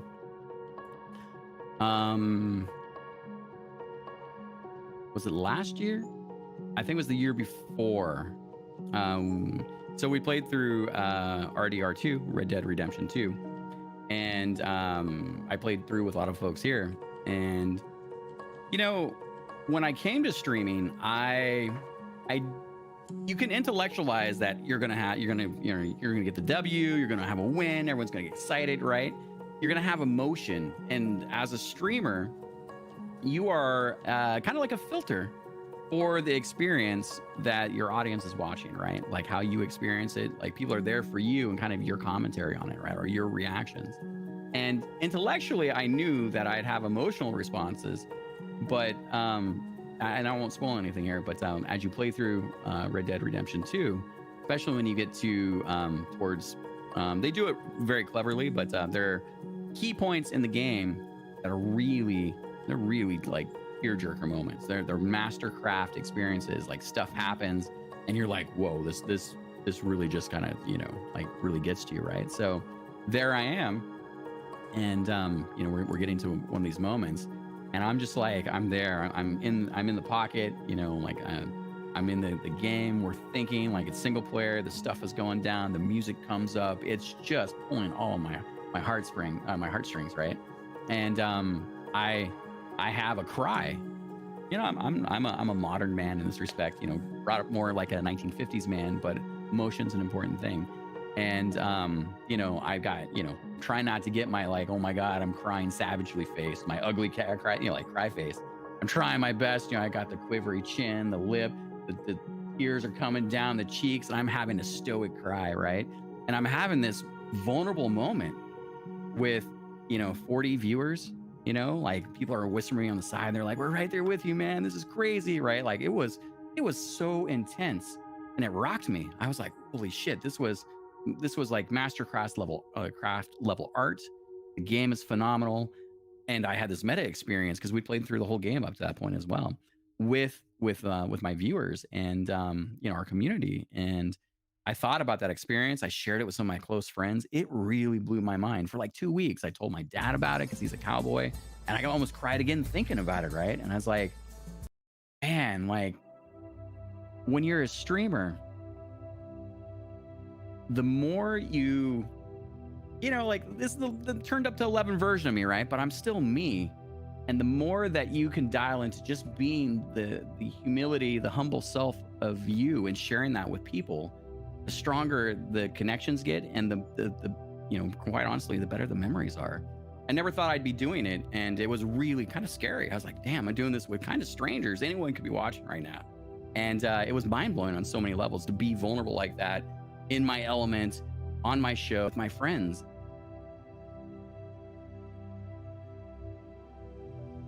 Experience, both emotionally, intellectually, and also just what it meant to be like, this is also what it means to be a streamer. People are there for you, and the way your outlook, your perception, your comedy, you know, we're all like streaming is like opening the door to your front room and saying, hey, anybody come on in, sit on my couch, like let's just hang out. Like, this is the way we did it back in the day, right? And you know, that means being your authentic self, and that's really hard to get to. You know, it's hard to be vulnerable like that. So that is definitely one of the big experience. Any questions before I talk about the second one? All right. Go ahead. So the second kind of mind-blowing experience that I've had, and it's very humbling. So we knew this woman. I forget her name right now. And she was new to Twitch. Like she'd kind of like been on Twitch a little bit, but she found her way to our channel, right? And she got really into it for about a few weeks, right? She's like, oh, like I'm here. Like she didn't know what any of the things were, but it's okay. We all help, right? Like she didn't know what PowerPoints were. Like, oh, this is our thing, right? And so she shared stuff about herself. She was like, oh, I'm looking for a job right now. And this is where I'm at in life. I'm into makeup and I kind of want to do like a streamer thing. And so we got to learn about her, and she's wonderful. And then we would see her as we streamed, right? And so one day she comes into chat, and we recognize that she's there, and we ask how things are going. And it turns out that day, so she had a really important job interview. She got in her car. She was going down the freeway. Her car broke down. She had to like call a tow truck. She missed her job interview. She couldn't get home in time. Like her day was one of those just motherfuck you days, right? It was the fucker of a fucker day. Like no one wants to have days like that, but that's human. That's how it happens sometimes, right? And where did she find herself at the end of all that? She came to spend time with us. She came into our chat. Like she could have been anywhere. She could have been eating like 10 pounds of bonbons with, slip and slides of ice cream. Who knows, right? She could have been doing anything else.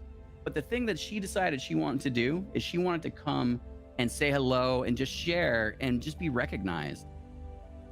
And, when you're a streamer and you don't know who's watching, you don't know who comes through. And sometimes people say hello, but you represent so much more to people in the way that you develop your relationships, the way that you develop their content. And I forget that sometimes. We all forget that. And that it's very humbling to be a place that provides a service where someone's like, I can have a motherfucker of a day and I can walk through the door of this Twitch channel and people are going to recognize me. We're going to have a good time and I can just be myself. I can share that I had a shit day and we move on and we do the best we can, right? And those are two big, like, kind of mind-blowing experiences that I've had. I've had plenty more, but those are the ones that come to mind.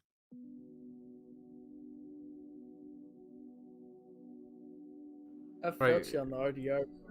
Yeah, I saw you there, man. It was intense. They were really good. And the thing is, my dad being a cowboy, I grew up, with 7 horses. I shoveled horse shit and cleaned stalls and shoed horses and saddled them and rode them and hitched them to wagons. So, like my dad grew up in the wrong era, about 100 years too late. And he drugged me. I'm a video game kid, right? But that was kind of the way he bonded with me. And so it also hit me. It hit me in an extra special sweet spot because not only did these things happen, but the aesthetic, the backdrop was like, oh shit, this is also a piece of my childhood to some degree, right? I'd open the door and we'd have a herd of fucking cows like hanging out in our back area. Not our cows, so like you drive them off your property. Stuff like that. So it was also twofold. So I hear you there. Thanks for sharing, Johnny. So Johnny, do you have your question ready for Dr. Bosky? So this is going to be like a really weird question, but I get a question for this. So I know sometimes when you like get a project done, like what is your like exact feeling about that? Like when you get a project done, are you happy that it's done, or do you go, finally? Because I've been there, bro. Yeah, that's a good question. So having completed a lot of projects both professionally and personally, there is the excitement that you're finishing the project, but there is the anxiety that you don't know how it's going to be received. You never know. You get so close to something, you lose perspective.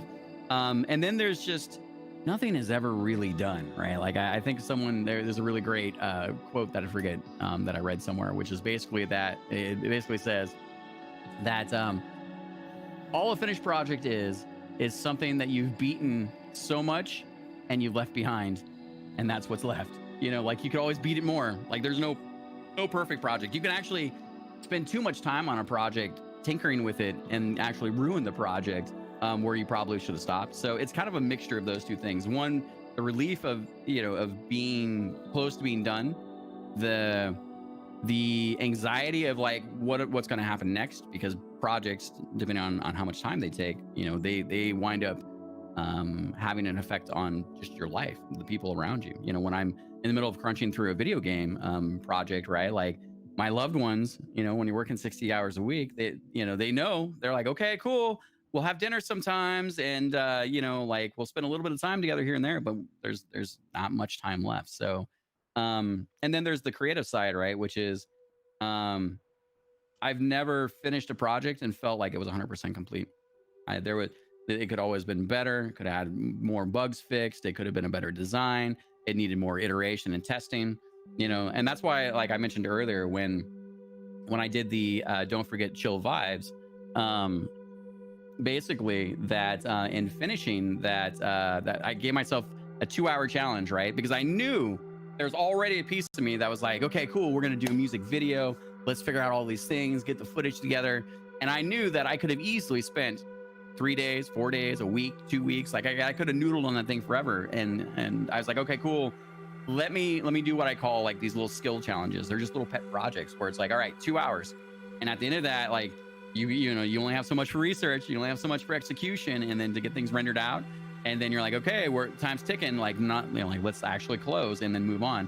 And it turns out that while I wanted to spend more time on that project, I was actually overall happy with kind of what it actually wanted to be for the stream. So I feel it.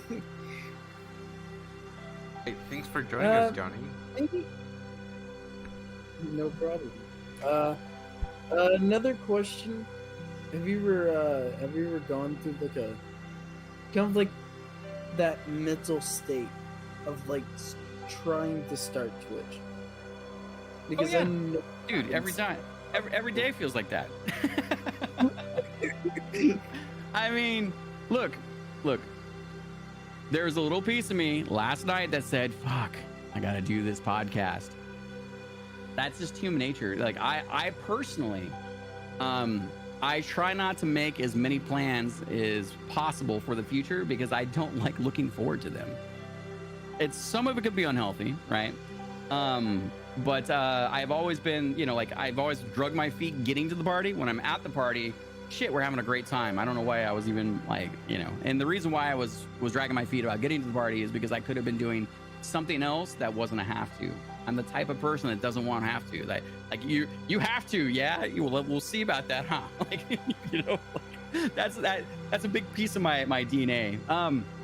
Anxiety fighting it. Yeah, totally, absolutely. You know, and so one of the things that I think has been really, really helpful for me is that by setting a schedule and by committing to like, you know, and sometimes things happen, right? But by committing to like, hey, we're going live. It's Tuesday, Wednesday, Saturday, 8 p.m. PST. Like butts and seats, away we go. You know, I try to do a couple things. So one is I try to minimize the amount of changes that have taken place to whatever it is I need to do the show between the last show and the show. Like I always give myself ample time because you don't, you know, like you always have to check. Did Streamlabs get an update? Did you take a Windows update? Does it do are your devices unmapped now? Like, does chat work? Do you have to re-auth? Like, you know, is something broken and you have to troubleshoot it? Did they screw up my, you know, my video input source? Like, on and on and on it goes. Even before you can even get to like, okay, the show's live and here we go, right? So, try to create a routine, like a little checklist, a little mental checklist. Okay, cool. You know, check the audio, check the visuals, check the, you know, video playback, check your video source for, you know, for your stream.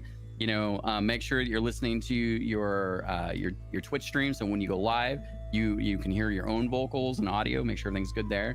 Because sometimes things break, right? And then I think more on the force of willpower side is, you know, by making a commitment and then having to actually break the commitment because you know, life.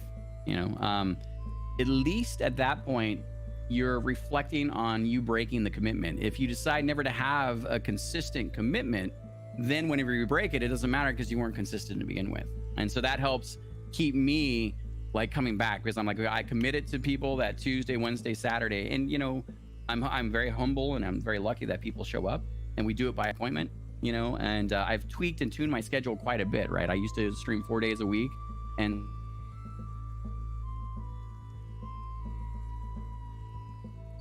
when when you have a part-time job as a streamer, right? So I've got art reviews, I've got audio reviews, video reviews, marketing. Like I set these things up every week, and there isn't a day that I don't have something to do, some kind of thing, either for my day job or for my show, right?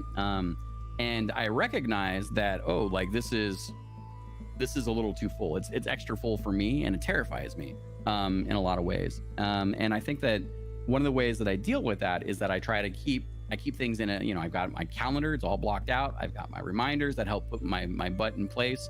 And anytime that something is happening, you know, like I have priorities, you know, the stream is on the list of priorities, but it's not the highest. Anytime something is higher than that, I have to then actively, I reach out to, you know, to Elrock and the team, and I'm like, oh, hey guys, on Discord, I'm like, I can't do the show tonight. And I feel the burden of breaking my commitment, even if it's a good reason, but that helps me, you know, it helps stay the line, right?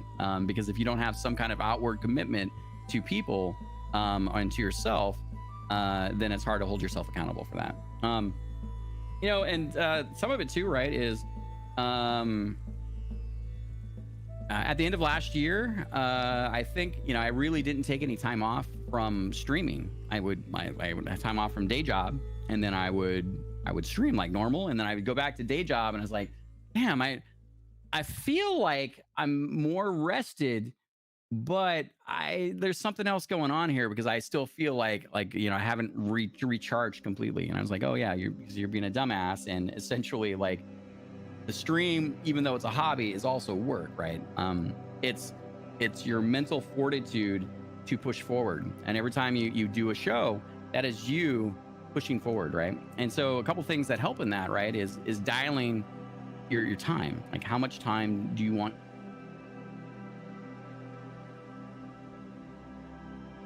I'll do 10-hour shows, I'll do 12-hour shows, I will do long Herculean shows. I mean, there are only so many hours in any given day. And I've had long streams, but you know, long streams every day, 7 days a week, you're going to have burnout at some point. And when you burn out that hard because you've overdone it, hobby or not, it makes it so much harder to recover. You don't come back from a burnout in a day. You know, like one of my really favorite streamers, Sarah Jazz, she's fantastic. And she goes hard. She's got amazing uncomfortable comedy. She does skits. She plays music. Like, she just goes hard, and she's amazing. She's a small streamer in that like 50 to 150 range. And she basically, towards the end of last year, she just totally hit a wall. Crazy burnout. She was pushing way too hard, and it took her a couple weeks, and still took her longer, even in her own mental space, to come back from that. So it's always a, you know, we're all chasing our goals, we're all chasing our dreams, we all want to like be that next thing. But if you don't find a balance, then every time you make the commitment, you're draining yourself just a little bit more and a little more until it becomes too hard, and now you've burned out, and now you run into that situation where it's like, okay, no two people are the same. Whatever you do to get back to your happy place, your emotionally well-being place. You know, for me, I go deep into games and basically tell the world to fuck off, right? Like, I'm like, all right, I need me time, not stream time, none of these things. And sometimes it takes more than a day, right? And so I realized that I become more out of phase with what I can maintain. And so one of the reasons why I came to my particular schedule is that it's a commitment that I can make more often than not. There are some other things that change in life, but finding that is huge, right? And I know people that really want to achieve and become more, like they will do it. Like, we're all gamers mostly, right? So we're all min-maxers. We're all about like turning that dial as much as possible, which also means we're all burnouters, right? Like, so, and that's a tough thing to I think balance. And that's my suggestion is, look at for me personally, I look at my schedule, I look at my streams. I think there are things that we get to do. You guys correct me, Z and Elrock. I think one of the reasons why our community can lean forward and can go and chat and be excited and go hype and be welcoming, I think it's partially also because we're not doing 10-hour streams, right? Like, we show up by appointment. People get excited about wanting to come and be part of that. And I found things that I didn't expect to find that are actually better for our style of stream and our culture and our community. that I didn't expect. So even by trying to balance these things and changing them to make sure you can show up and do it, you actually, you should run the experiments and just see. There's a lot more, but I think that's my ramble. I think that's the best advice, actually. That was actually really good. See, me, I'm trying to go to this government school so I can go and become a firefighter, and Awesome. and I just got to get my priorities straight, if you know what I mean. Mm-hmm. Because this government school is just it's taking its patient time, because it's the government, bro. It's just taking its patient time because of COVID. Mm-hmm. And that's Yeah. another thing to worry about, bro. Yeah. Mm-hmm. Go for it. And yeah, just gotta like start making skills for myself and everything so I can actually like get back on track. Because right now I'm just in a like I would say deep in. I guess I'm like waiting for like a ship out date. I don't know. Mm-hmm. Weird. But I'll be like, it's gonna be weird. But I gotta like, I'm doing things on like Discord and stuff. Like I've been trying to improve on my singing and everything. A couple things to unpack that, right? So one, it's good that you're recognizing that you have things that are kind of stalling you out right now and that you're in a holding pattern for. It makes it hard to commit to things past that, but it helps you understand that, okay, like you got this thing coming, it doesn't need daily agony, right? Like, so then that gives you the opportunity to be able to have a chunk of time to focus on your other endeavors, and or to bring those endeavors up to a point where you know that when it does pop and you have to do the next thing, if you go and school lights up and whatnot, or ship out, that then you can try to attempt to work on things that get you to a good stopping point. Like for me in software development, right, and managing teams, one of the things that I always find important, right, is when you're an engineer writing code, or an artist creating a character or rigging, whatever your profession is, right, if shit is really hitting the fan, you can come over and be full on interrupt. Stop whatever you're doing. We got this thing that's going crazy. I need all hands on deck for this thing, right? Now, what happens is that when you rip people out of this space, it takes time to get back into the space again, even if you just communicate with them, to then finish the project. So I like to think about, one of the things for me is like, hey, we can stop everything right now, but what also is there a good stopping point for you? So you're like, oh, like if I just rig this character, then I can come back to animation. So I need another day or two. So it's like, okay, we can probably make that work, right? Or whatever the conversation winds up being. But there's a cost to that, right? And I think that's one of the things I really like. I like thinking about when I'm working on my own projects. So when I have stuff I know that's impending, or I try to take things take things to a point where I can reconnect with them without having to spend as much time rebooting whatever I need to get back into that process.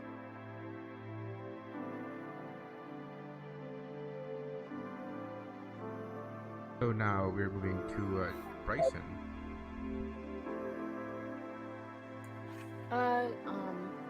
One of the questions I really wanted to ask is what inspired you? Like, who is your inspiration to do all?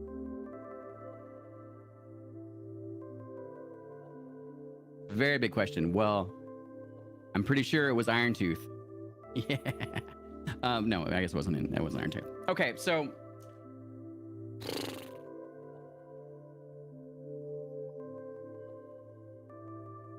something core about me, right, is that when I try to learn something new, I often just dive into the thing, and then I don't know, like one of the hardest things about learning something new is trying to understand how to ask questions, right? Like as you build up your knowledge base and you understand terms and terminology, the quality of your questions get better, and that can help lead you to the next thing, right?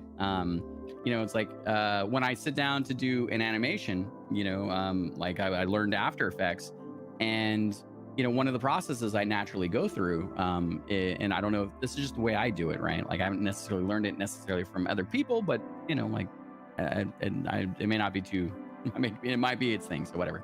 I imagine what I want the scene to be, and then I've already worked with my artist, and I've worked with my animator, and I've worked with my producer, right? And trying to understand what I want to get out of the scene, right? Like, are we gonna have pieces of Gondis that are gonna swirl around in this like crazy spell, right? And how are we going to do that? So I know I want the pieces, and I plan as much for that. And then one of the other things that's important, right, is I don't necessarily know how to do everything before I do it. So giving yourself opportunity to research and to realize that sometimes what you want to achieve, there's different levels of effort to achieve it. So, and you then wind up modifying based on your knowledge as you're starting to learn the new thing or the new technique or the new process. And you learn that things where you start and where you end wind up being two different places. And sometimes that's just being able to, I think, part of it's being flexible. Like anyone can be like, it needs to be this at all costs. And if it's going to be that at all costs, well, it's going to cost you a lot in some cases. So you have to have an intelligent conversation with yourself about what you're achieving, right? So that's one thing in terms of inspiration. And I think that when I decide I want to do something, right? Like now I'm into animation, right? But I'm not into traditional animation. I'm into like effects style animation, and not necessarily character like animation. I've got a character animator, understanding like the amount of human effort it takes to animate a character, like even to do I think like one of these, right? I'm showing this on stream. Like if I were to try to do that on my own, it would take me weeks and weeks, if I could even achieve it, to get the character animation done. Just for the what I call the combat idle and the combat attack, right? I'm definitely not great at that. But I'm inspired by fighting games. That's partly where this comes from, right? So Mortal Kombat, Street Fighter, like I grew up playing Street Fighter 2 and Street Fighters after that, right? I played a boatload of Tekken. And so there's, like Guilty Gear, there's a bunch of things there where I take inspiration from work that already exists out there that I've both, and then when I start to build it for myself, I come back and then really start to like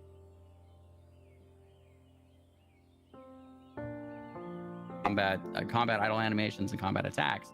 What is it that I really like from these fighting games? Like when you play a Street Fighter game, there's not a lot of frames of animation, but they managed to really get it in not 2D, not 3D in this case, but they managed to create a sense of like kinetic energy when the character is going through like their default fighting pose animation, right? And so taking that and that love and that kind of looking at, not only did I love it from afar, but like starting to investigate in a more specific range of looking at the material, and then being able to like share both those things with my animator, and then to iterate to really reach this kind of like these animations that we're reaching. A lot of that inspiration comes from the collaboration, but also the work all around me. And I think when like I've been doing these animated shorts, this is a huge stretch for me. Like I've never really done anything quite like this. And now what I find myself, like I was just watching a documentary the other night on Hayao. Who's the director?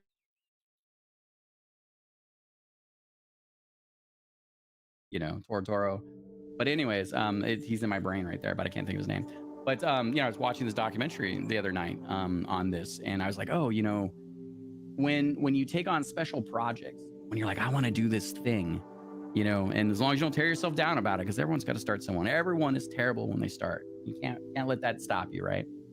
What happens is there's an actual phenomena that happens. I forget what they call it, but basically it's like when you buy a new car, right? You're like, I'm gonna get a Lexus or a VW Bug or whatever, right?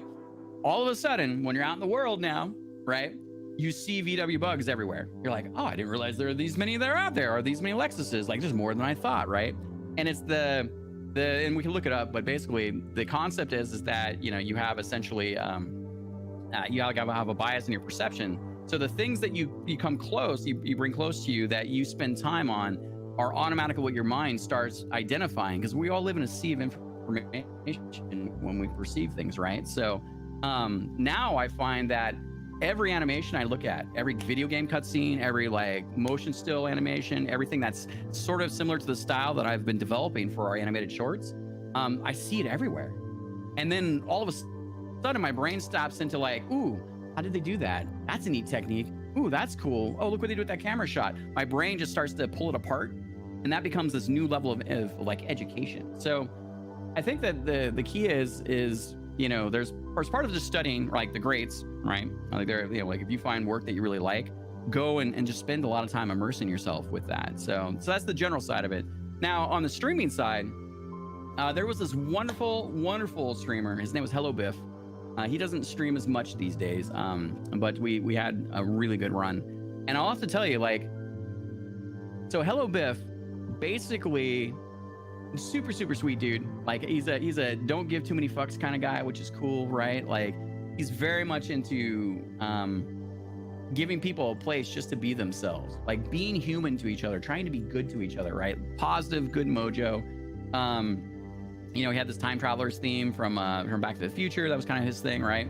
And you know, he was a full-time streamer. He was partnered, and he was one of the first streamers that I found, and I found him through another buddy, where I would hop on Twitch when I was trying to like become more of the viewer and streamer that I wanted to be. I'd hop on Twitch and I would be like, oh, I want to go see Hello Biff, and I'd look over on the left panel and I'd be like, oh, he's not streaming right now. First streamer that ever did that to me. Like, I was like, oh, I can't have him whenever I want him. I could have his VOD, sure, right? But I finally, like, he cracked the live nugget for me in that respect, right? And in his community, he was very much into like welcoming people in, saying goodbye to people when they leave, you know, appreciating people for being there. And a lot of the DNA of our show comes from the inspiration. And so, you know, one of the things I've personally done is, again, who you surround yourself with, right, is important for your own education. You know, you got to go out and get it. And so with Hello Biff, I was very lucky that he was giving like, he always felt silly about it, but he was giving like coaching sessions. So I jumped on his Patreon. I was like, here's a little bit of money, and then we would just do a call, you know, once a month. And we did that for almost 2 years. And the thing is like, you know, he would learn a lot from me and the stuff I was going through, right? Like, and he was like, I don't know if, you know, if you don't want to pay for this, it's okay. He's a very humble guy, very super cool. And, you know, I was like, look, dude, a couple things. One is I really appreciate you as a streamer. I was a core piece of his community. I supported his community. I love showing up and causing it. Like, I kind of go, like, my own style is, I sometimes hijack and start hype trains and go a little crazy. Like, that happens. You know, the Wicked Sinner might be able to tell you something about that on occasion. And, you know, as I explained to him, I said, one, you're a guy that I really appreciate. And we can't have conversations during your show about your show, you know, because we're all running shows and there's a behind the scenes, there's a making of kind of thing, right? And until you kind of see what each other's secret sauce is and the way they think about it, where they can just have good conversations about the show without having to be in show mode, there's a whole level of education you get just by being there. For me personally, I'm in a place where I'm lucky enough to be able to pay someone for their time. Huge, right? That helps quite a bit. If you're not in that place financially, then remember, we all work in a different level of trade, right? Like, hey, I know this, or I can do this, or, you know, this, and in exchange, can we spend, you know, time doing a call like once a month? And during those calls, sometimes there's just be bitch fests. Sometimes it'd be like, oh, I've got fears about this thing. I'm trying this thing creatively and these things aren't working. And then these things are that, you know, and at the end of the day, it's like, I can only bug my friends, my personal people. I can only like talk about streaming so much with them without boring them to tears, right? Because relationships are two-way streets.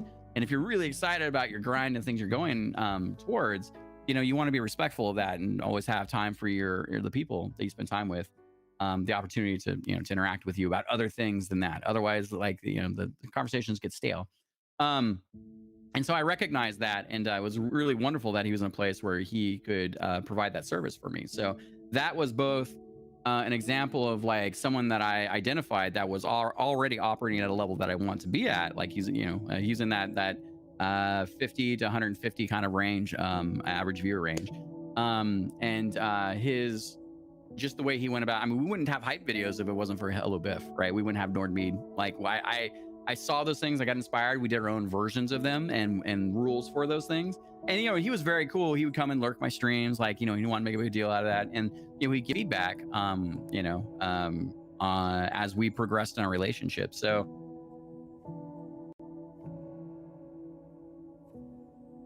you're out there trying to achieve those next level of results.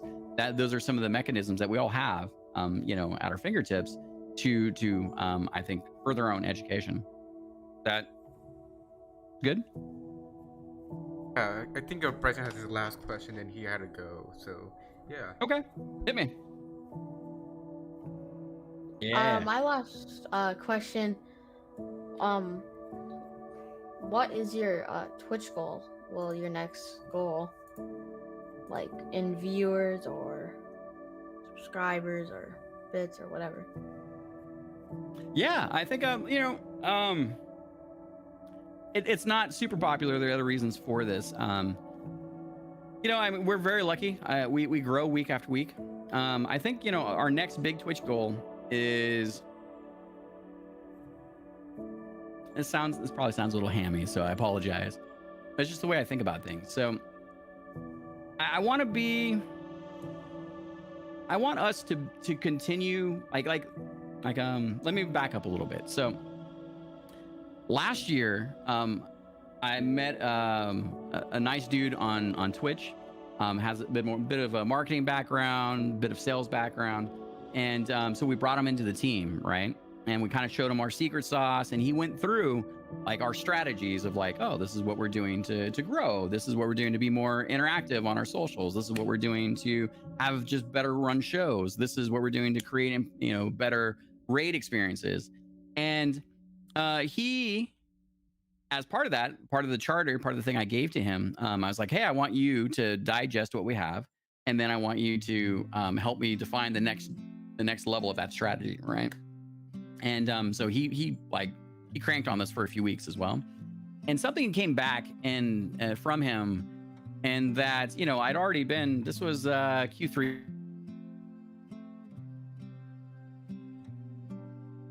2 years, but we'd met a lot of people, right? And so this guy, on behalf, like we call him our hype man, right? His name's Tony TM, and he went through my entire lurk list, like everyone that we, for the most part, support, are known by, or that we spend time with, and then he just kind of reevaluated that, like are the people we supporting, are they supporting us back? What do they think about us? Like, how do they feel?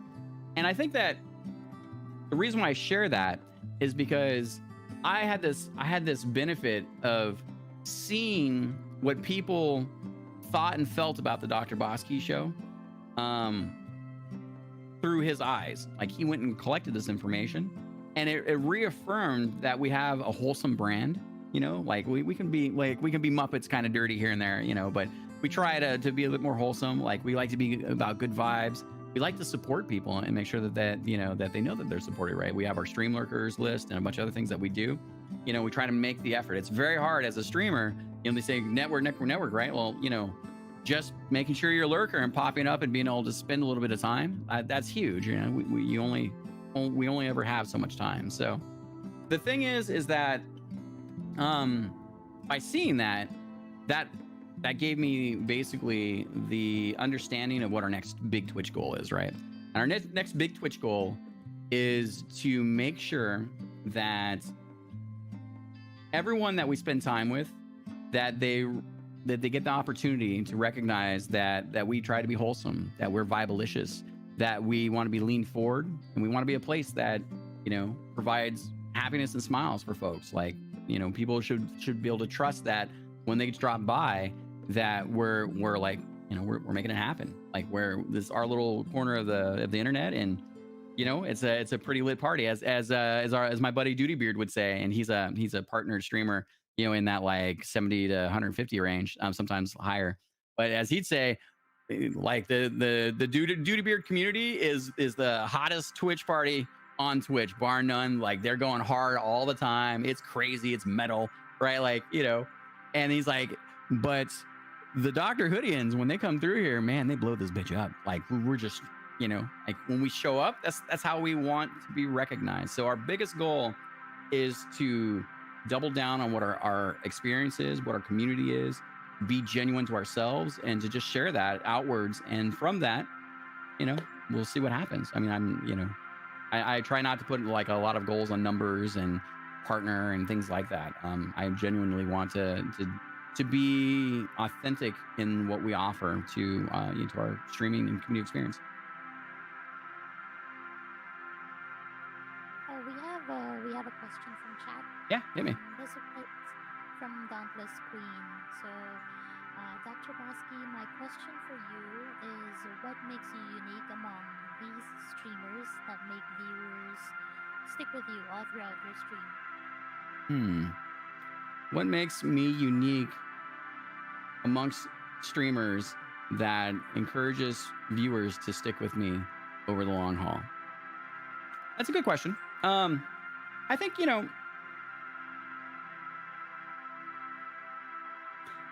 I think there's this phenomena that happens, right? I have now spent, as a streamer, I've now spent hundreds of hours with so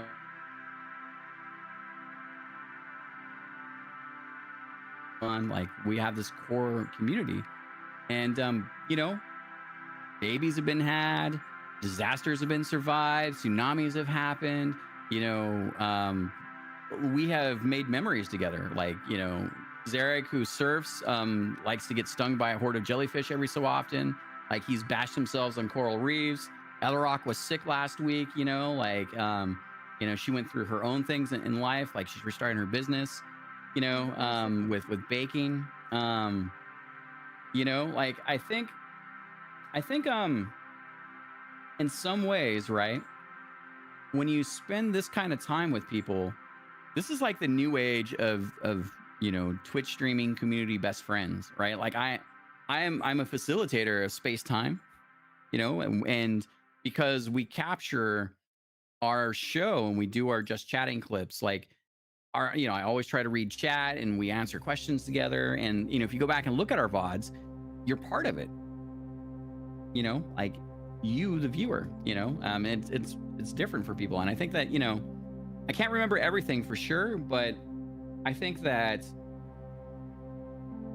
as we spend time together, we've clocked a lot of time, and, you know, I think that is remarkable. And that's why I think a lot of like Twitch, a lot of viewers, you know, like, so Twitch culture, right, has gone, if you listen to the older streamers, you know, Twitch culture from 3-4 years ago, there are a lot more people that chatted. These are all perceptions, so it may not be true. There are a lot more people that would lean forward and just interact and be there. And over the last few years, you know, and I get it too, right? Like, people are leaning back more. They're lurking. They're doing their other thing while their show is on, right? They're like, oh, I like the streamer, but I don't necessarily, you know, I want to do other things other than just be a butt in the seat chatting and being there, right? So, and there are lots of different reasons for this, you know. And I think, you know, I think one of the things that encourages viewers to stick around is because, you know, like, we're becoming better friends, you know, like when you come back to hang out, and, you know, whether you hit the sub button again, or you hit the follow age command, or whatever it is, you know,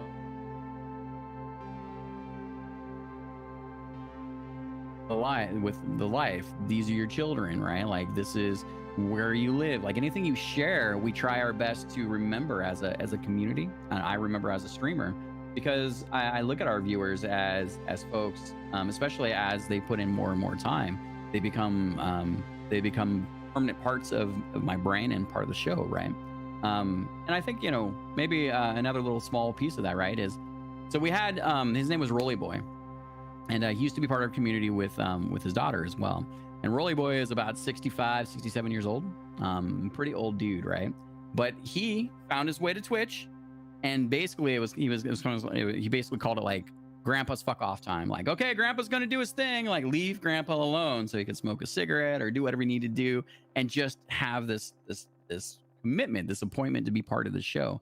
And he was fully on board in our community, right? He'd submit like social stream submissions. Like, we know that, you know, he used to be in advertising. He's an artist. Like, all these things. You know, he's got 2 grandkids. Like, his daughter wrecked the car. Like, all these things that happened, right? And then one day, I don't know, 4 or 5 months ago, maybe, his health turned, and he wasn't able to do the same thing that he was doing. And he let us know. He's like, hey, I've got health issues and other things going on in the family. I won't be able to make the show anymore, at least for the near term. And, you know, I know a few weeks ago, I'd asked Z. I was like, hey, Z, can you reach out to Rolly Boy and just make sure he's okay, not dead, how things are going? Because when we do, you know, like, maybe I explain like this, right? So, one second. So, for those of you watching that don't know, so up here in the upper right-hand corner, those are all social to stream submissions. So these are images that people have submitted, right? So that's someone's cat. You know, like, I don't always remember them all, you know, but these are like often like whatever we're going through, whatever we're spending time with. There's a lot of like kitty silly stuff, like, but right there, there's our friend, right? Like, Denisha hates you, like, you know. And so it's, you know, there's when we're playing Ghost of Tsushima. So we also have things that I started a long time ago that I didn't realize were going to also help us clock space time, you know, like, and I guess maybe the long version of that answer is that people stick around because we become better friends over time. You know, Wicked Center has been a huge supporter. He's a fantastic streamer, and he's getting back in the streamer game, and, you know, he's going through stuff in life, and you know, I don't know all the details, but I know it. I remember when he stubbed his toe and like broke off his toenail.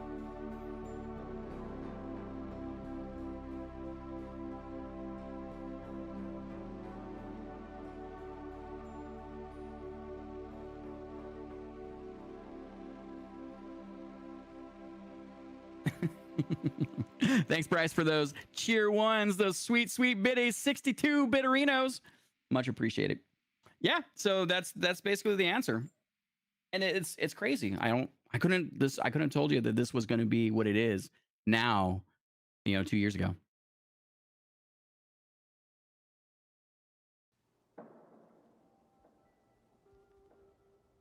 Price. Thank you for those 27 bits on top of it. What's next? Well, I do have to go. So All right. thank you for your time and being here. My pleasure. And thank you, Nerdy, for inviting me to this. This is exciting for me. Thank you. Bye. You're quite welcome. Chat, please let Bryson know how we feel about him. Give him some of those TTFs. Some Tata for now. Triforce, thank you for subscribing. 7 months. Lucky 7 months. Man, so humbling. And for that tier 1 subscription is very, very kind of you. Triforce Thief. Amazing. Hit me. We hit our 2 hour mark. So yeah, we have a couple of questions left, and if you want, we can do the mini game. I'm not sure if we want to. Up to you. Up to you. Okay. Yeah, Justin, I'm go game. ahead. I'm streaming. I'm streaming normal after this. So. Justin.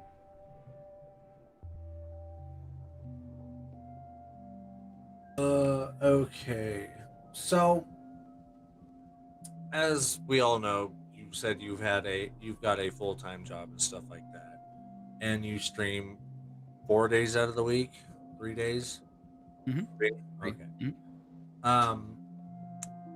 As a person who does work full-time schedule, 5 days a week, 40 hours a week, and stuff like that, how would you tell people, or how do you get it done? How would you explain to people what they should do to invest more in time management? Yeah, okay. That's a great question. So it's very important. I want you guys to know this. So one of the ways I get it done is that I just don't have as much sex as I used to. I mean, it's very important. It's all about trade-offs, damn it. Yeah, so look, a big part of it is think about it like setting up a machine, right? So with our video editing pipeline, right, we have a whole process, and we sat down and we kicked off a couple versions of this, and then we worked that process and we found bugs, and then we adjusted the process, and then we found some bugs and we adjusted the process. And now what we have is something that you can come back to without trying to figure out what the hell you were doing last, right? And so I think is where possible, you want to think about setting up whatever it is you need to do. You want to think about setting it up as like a machine that, you know, you don't have to touch as often. You maybe need to put stuff into it and stuff comes out of it, but that's a big part of it, right? So, you know, and it certainly, like as I kind of alluded to before, right? It takes a team, you know.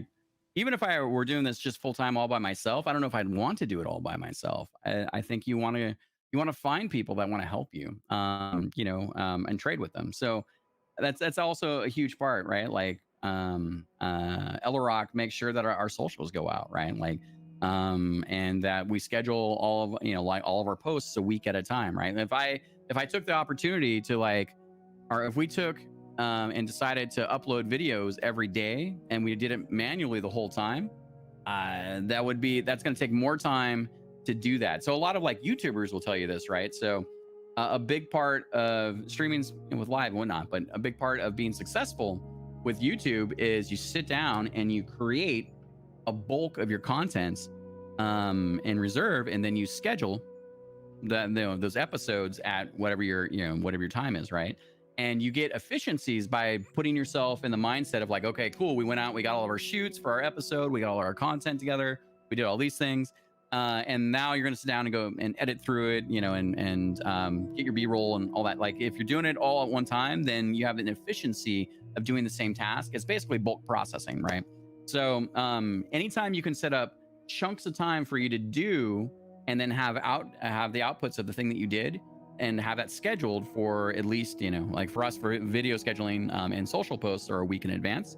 So then once we've done it for the, you know, I don't know, Ellerock, do you know how, like when you schedule our weekly posts, like how much time that takes you? Oh, it takes me about an hour to schedule week's post. Okay, cool. On all socials. Yep, awesome. Yeah, so I mean, it's a perfect example, right? We've got the content, and then instead of Ellerock essentially having to go, okay, it's Tuesday, what are we going to post? Oh, it's Wednesday, what are we going to post? And like going through that process, we set it all up. We know what things we're going to post on each day of the week. And then we basically schedule it all on Bufferly. And then that goes out to all our socials. And then all we do from there is then we check our socials as the posts drop, and we tweak and tune that, but we do that a week at a time. So that's pretty huge, right? The other, I think, important tip is try your best. Like you got to, and I hate this tip. This tip sucks so hard, but I had to acquiesce. You have to go through your life and you have to say what's important, you know, like first of all, job, pretty damn important, right? Like it keeps,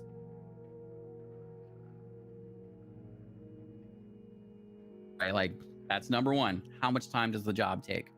You know, and then you got to think about that as a time block, you know, experience.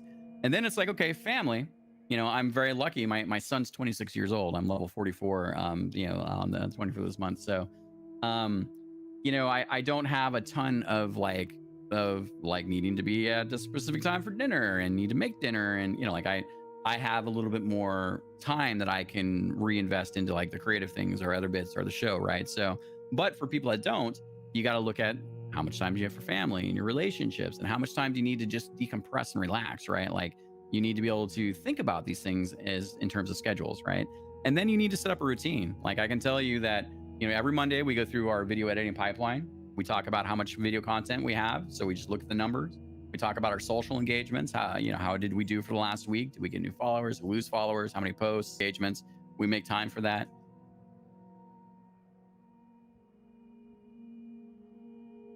come up because that happens, right? Nothing is always stagnant. And then, Tuesday, Wednesday, it's streaming day. I only have a little bit of time between work and getting onto the stream. So I can tell you that Monday, Wednesday, Friday, sometimes Sunday those are the days that we block out to do art reviews. So when one of our artists or animators come back with art, one of the things that Zay does for me is she gives me a daily message where she checks basically our art boards to see if our artists need anything or if we're ready for for feedback. And we've crafted this over time. Again, me relying on other people to help get it all done because it is it's pretty monstrous. But it also helps us set expectations for our artists and animators to realize, hey, if I turn in on if I turn on Tuesday, I'm not going to get feedback until Wednesday, maybe, usually. But depending on where they're at in time zone, like that might be another day. So it's like a 2-day, turnaround for them. So it helps them better understand, how to schedule their time. We give guidance for them, but that's another aspect of sort of time management. And then, here's the thing. This is probably the thing that kicks people in the butt the most. This is probably the super secret piece, right? Doesn't matter how you do it. People do it differently. But if you don't do it, it's going to bite you in the ass. So in its most simple form, you have a Google document. And in this Google document, this thing stays up in your browser or on your phone, wherever. It stays up all the time. And what you do is you take notes as they come to you throughout the day. You got an idea for your project, you're at work, well, just jam it down real quick and do your thing. Groovy Blue Hue, ready with a party of 18. Awesome. Welcome in. Elrock, will you do the welcoming? Thanks, guys. Everyone with the waving. And so you get your Google Doc, ongoing document, right? Date at the top, notes for the day, and you have just a couple things. One is you have a section. Welcome, Raiders. Thank you for being here, everybody.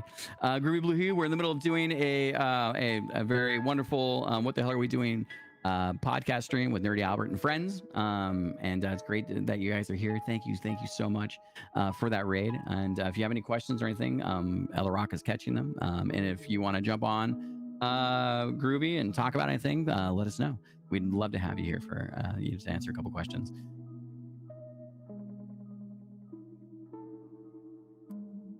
Have stuff you need to do, right? Like whenever you have time to go back to your stream or your side project, whatever it is.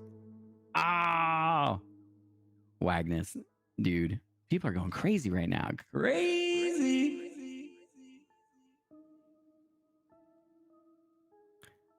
Wagnus, thank you for those 3 gifted subs. It's very, very kind to you. Much appreciated. So you've got your stuff you need to do, right, for your project. So whenever you're like, okay, cool, it's time to work on video editing. Boom, let me look at my one sheet. Where was I last? These are the next things I need to do for video editing. Unabated Bloom 54, thank you for that follow. Very, very kind of you guys.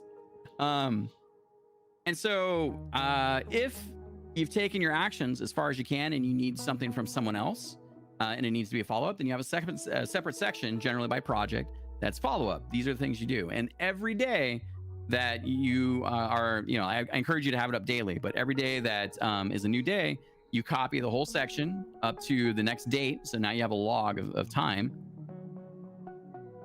Holy shit. Quality over quantity 37. What a fantastic username. Thank you so much for that tier 1 subscription.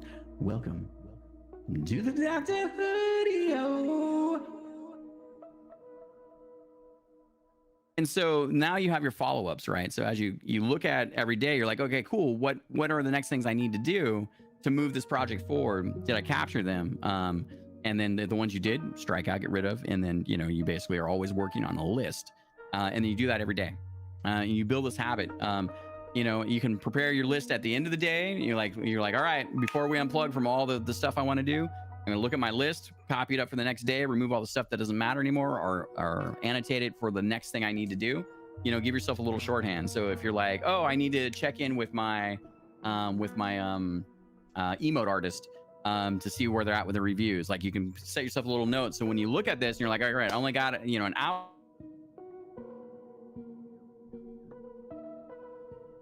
Higher video game projects with this method in mind, right? Like And there's other ways you can do it, but at its most simple form, that helps you to capture the actions, to make sure that you get stuff out of your head, so it's not just floating around in your head. And it puts it into a place where then you can review them, do like the critical thinking in the morning, looking at the stuff you need to do, adding new stuff as you need it, and then you try your best to see how much you can get done for the day.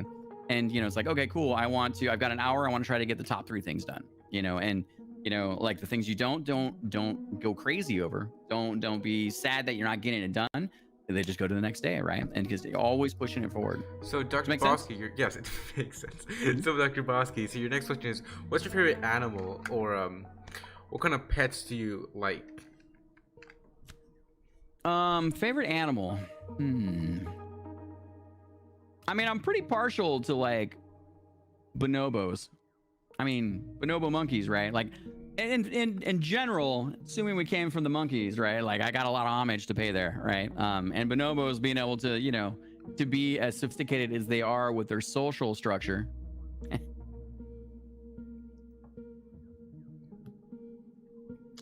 When it comes to pets, I'm a cat person, a dog person.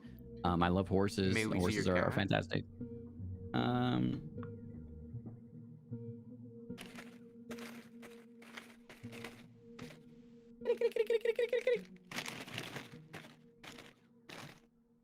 She was deep in the other. She was basically sleeping in the closet in another room. Come on, baby. You want some treats?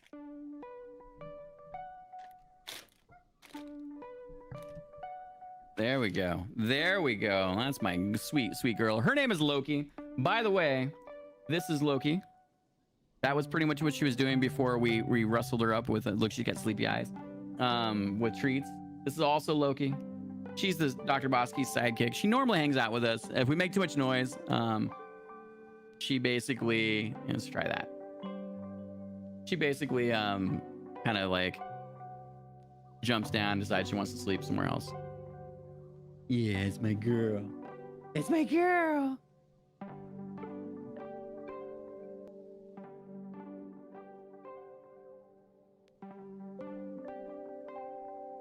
Let's do the trick. This one's called Through the Tunnel. This one's Through the Tunnel. You're not fooling anyone. I know you want Through the Tunnel. Yeah. Stupid tricks for me. Keep me happy. So Who's yes. snoozing? So yes, your next question. How does it feel working for Dr. Bosky, Eleanor, and other producer?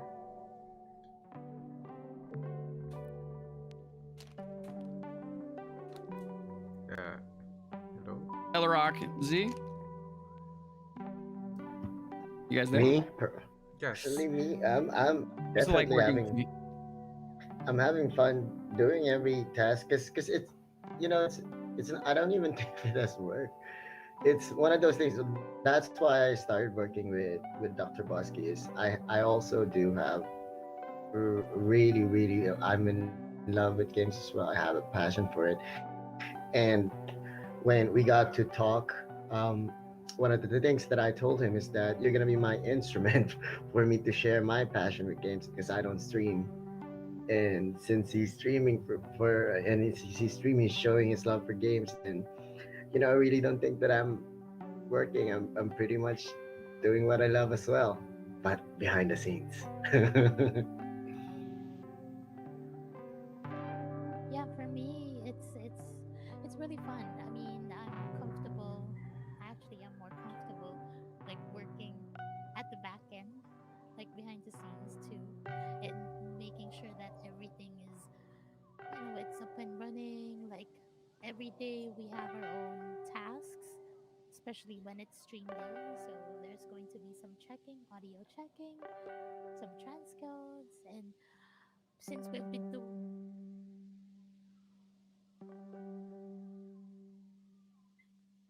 like whenever we work together, it's just like a harmonious flow of everything. Like each and everyone at the back end, Zay, me, and Zirek, we already know what to do.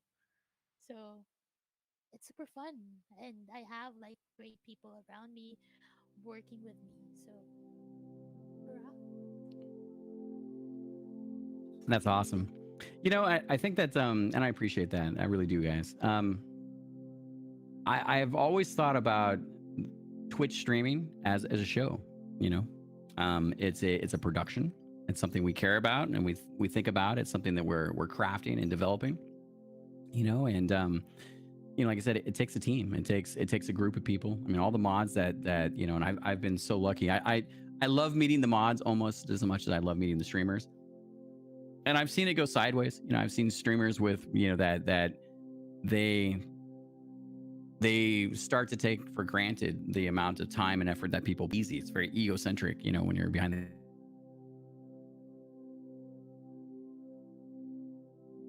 part of our job collectively is to try to bring our A game every time, right? Like when I turn on the camera and I turn on the lights and I sweat my ass off up here and we go crazy, we just try to do our best to improve the craft and to make a good wholesome streaming experience for people to enjoy, you know. And I think that one of the things that is really tough for me, right, is understanding that you know, when you want to be a streamer, you're so many things at that point. Not only yourself, but you're this performance art version of yourself. You're this collection of your interests. You're a DJ of social experience, or you know, like of human experiences, right? You're also a community leader. Like, you know, you were the first face that people meet when they come in contact with, you know, with your show, with your stream, right? And it's different for everyone. It's a different journey, you know, and different skills, you know. And I was looking at it the other day, right? Groovy Blue Hue, right? So Groovy is so sweet. We met her months and months ago, and we met her through Fat Crew Productions, right? Both wonderful streamers. And you know, I try to lurk both of them as much as possible, and you know, they're super cool. And Groovy the other day, she had a stream where she was outdoors building a snowman, right? And I was like, oh man, not only does this feel wholesome and Groovy's got her own thing, right? But like, seeing her provide that type of content reminded me what it's like to be a big brother, you know? And I told her that the other day, and I was just like, wow, like, you don't know how you reach people. You really don't, you know, but you know that every time that you turn on that camera and you try to do something, they're all grand experiments, and you know, it's like I said, it's one part entertainment, being an entertainer. It's one part, you know, like performance art. It's one part thing.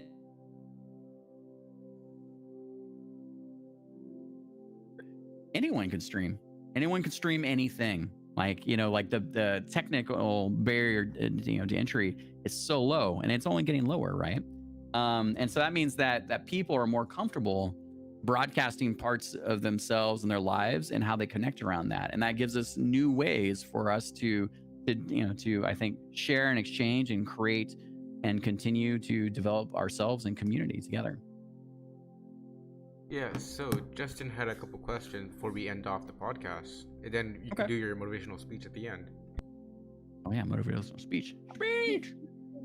Before anything else, I just wanted to also share this from Zay. I saw it in the chat. So Zayfelin is also one of the super mods, and she says, working for DBK is therapeutic, informative, passionate, extremely fun, and sometimes you can ride his energy to the moon.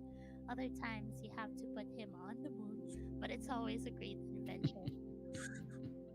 That's very kind of you. I love you, Zay. Thank you. So with Zay, so here, check this out. This is Zayfelin. So that's the animated kind of D&D imagined version of the character, if you will. Like maybe in that space, just make it easier for people to understand. And once upon a time, you know, Zay can do art. She's never done any animation. And I was like, all right, Zay, if I can do animation, right? Like, and we had like, here's an example of one of the ones I've done, right? If I can do animation, I'm not anything super special. You know, I'm just learning to do this. I think we can do these style animations together. And so we've been working on these characters, and Zay has really stepped into helping me realize the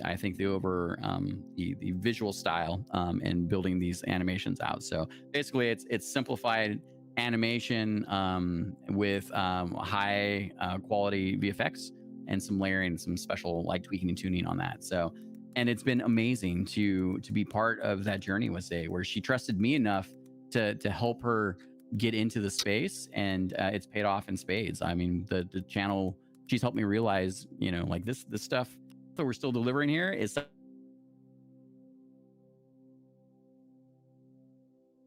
last year. I guess it actually goes back further than that now I think about that. 2 years. So, all right.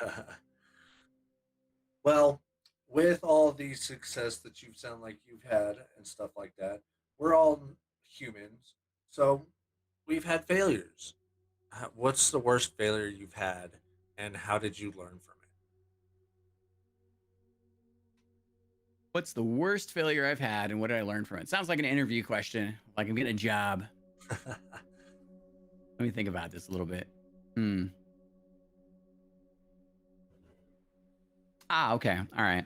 Here's a very human one. So, once upon a time, when I was younger, early 20s, I had gotten married. I was married to a wonderful Dominican woman. We met over the internet. We spent a good like 6 to 8 months, you know, getting to know each other. She came out to visit a few times, and then she took the plunge to basically leave her family, left everyone behind, and she came out to be with me. And I was a game maker, friend,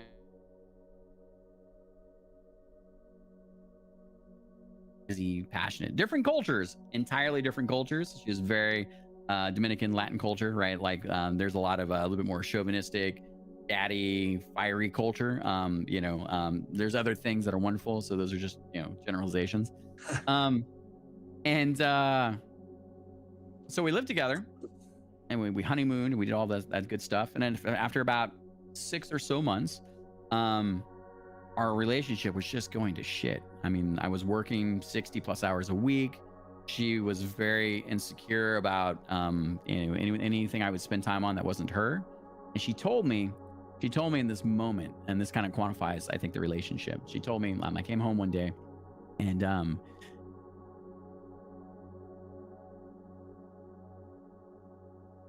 she gave me this pearl of wisdom, right? And she said, when I'm yelling at you about the towel not being on the rack correctly, or you used one of the designer towels, or you put the dish in the wrong thing, really what I'm trying to tell you is just grab a hold of me, spank me on the ass, hug me, and tell me it's gonna be okay.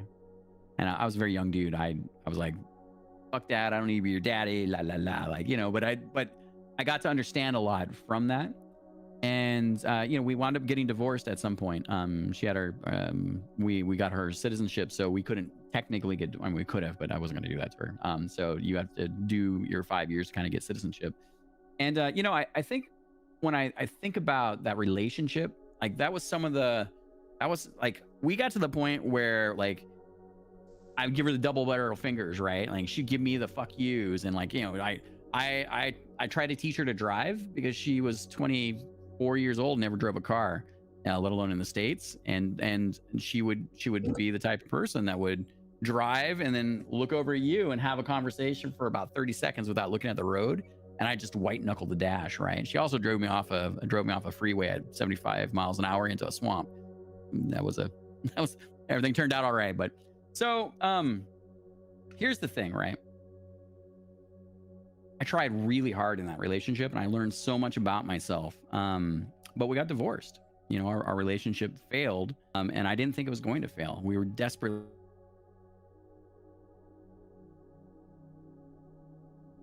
We still remain friends to this day now, you know, and we've fallen a little more out of touch over the years. But she's in a great place now. Like, she's learned a lot about what she wants and who she is as well.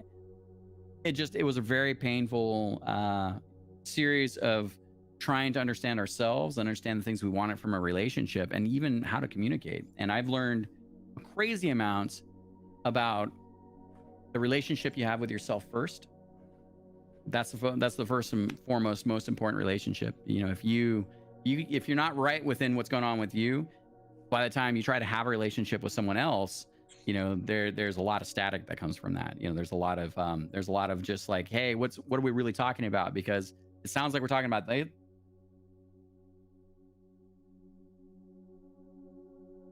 just subtext to conversation, right? And you know, there's a lot of stress that comes from people trying to have relationships where you're, you know, it was amazing to join the marriage club, right? I totally did not read my chat, but I wasn't ready to have kids in the next couple of years. So, like I wasn't ready to necessarily start a brand new, like, you know, like place to live, and there are things that I did not communicate very well about with that, and that created stress in our relationship too, right? She was looking for a different type of man than I actually was in a lot of ways, and I had to better understand that, and then challenge myself to realize is what she wants what I want to be, and you know that's again a relationship with yourself. And when you're spending a lot of time with someone, it's very hard to pull back and remember that you need to always have time for yourself in your own relationship. You know, like you need to be able to get right with yourself, you know, and that there's a lot of soul searching and, you know, meditation or whatever it is you do that helps give you space and time to like process and work through these things for yourself. So I consider it a big failure. I consider it one of my greatest successes. It was very tender and kind of crazy, and fiery, and we were crazy amounts of love. And you know, but it's helped shape a lot of my life since, and I'm very grateful for that. That I wouldn't give as an answer to an interview question. Just well, you didn't get the job. All right. So I guess we're going to go ahead and move on to the last and final segment now, which is the word game. The word game. All right. What words are we playing with? Nerdy, do you want to start us off? Sure. Cheese whip. So what game are we playing for everyone? So how do we play? It's the same thing we did yesterday. So we make a word, then at the end it's a sentence. Yeah. So Nerdy, I think what you're trying to say, right, is that we've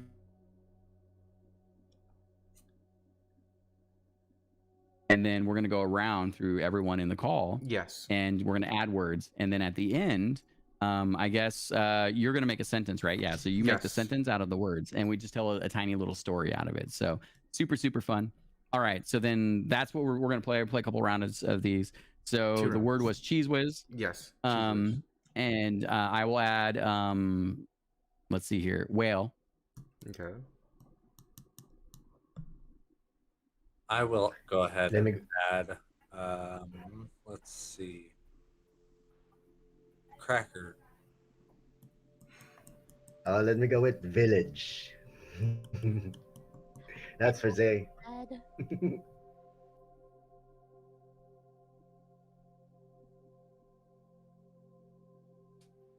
All right, Nerdy. What's the word? What was the word? Last word?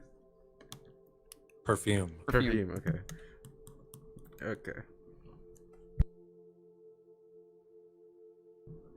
The whale from the village ate cheese whiz from crackers that had perfume.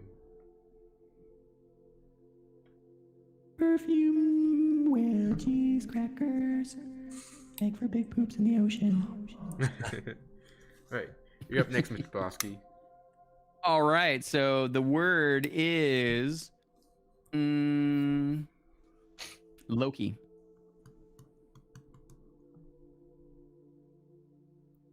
Justin. I will go ahead and add rain.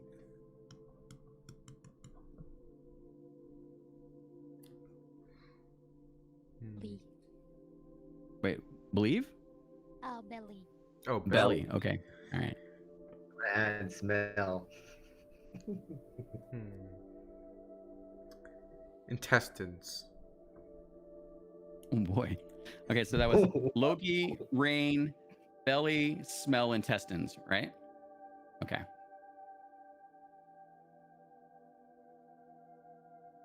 Loki plummeted to the earth in a rainstorm. The thing is, All of his clothes blew off, exposing his godly belly, which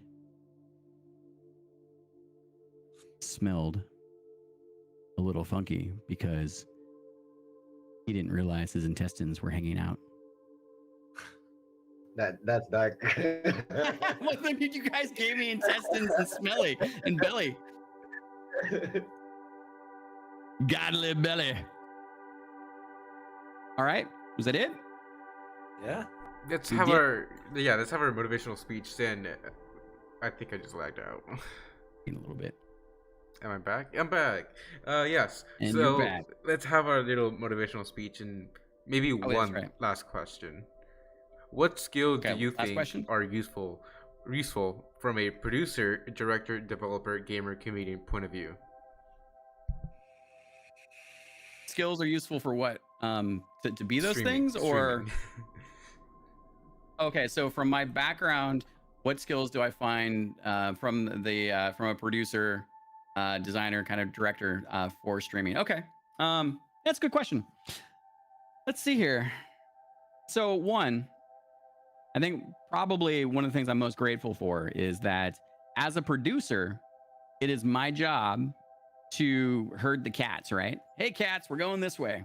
You know, like we're going to go up this mountain. And by the way, did anyone just buy their boots last week, right? Like, has anyone got new boots? Because that's going to be a red flag. They're going to need extra socks, right?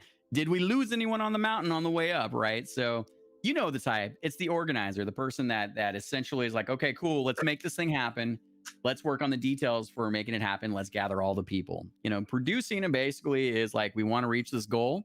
Let's figure out as much as we can to accomplish this goal and make sure we hold each other accountable for that. And if we are not, I guess the other side of that is that then there's just execution, right? Like there's the day-to-day. Like we're going to get lost. Like you start one thing and then you're like, oh, shiny squirrel, woo!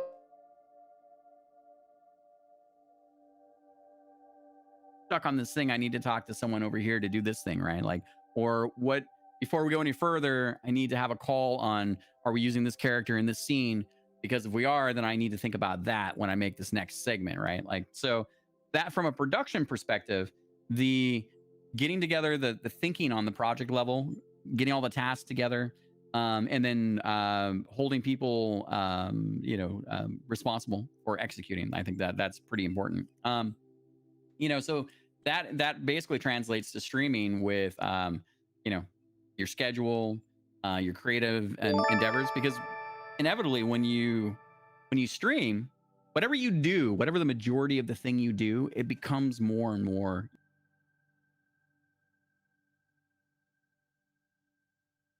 dedicated to the stream every week.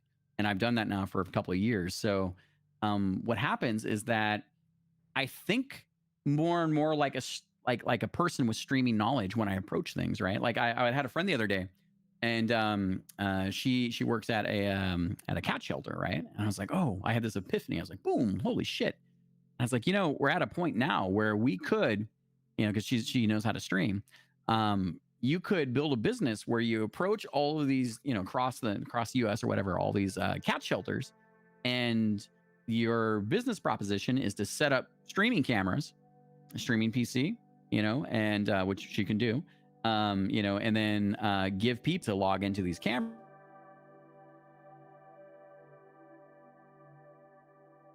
And so you could improve the adoption of cats and the efficiency of the cat orphanage by doing that. I was like, oh, like that totally came from me streaming. And then my brain started to think like, oh, hey, where else are we seeing the convergence of streaming, and what other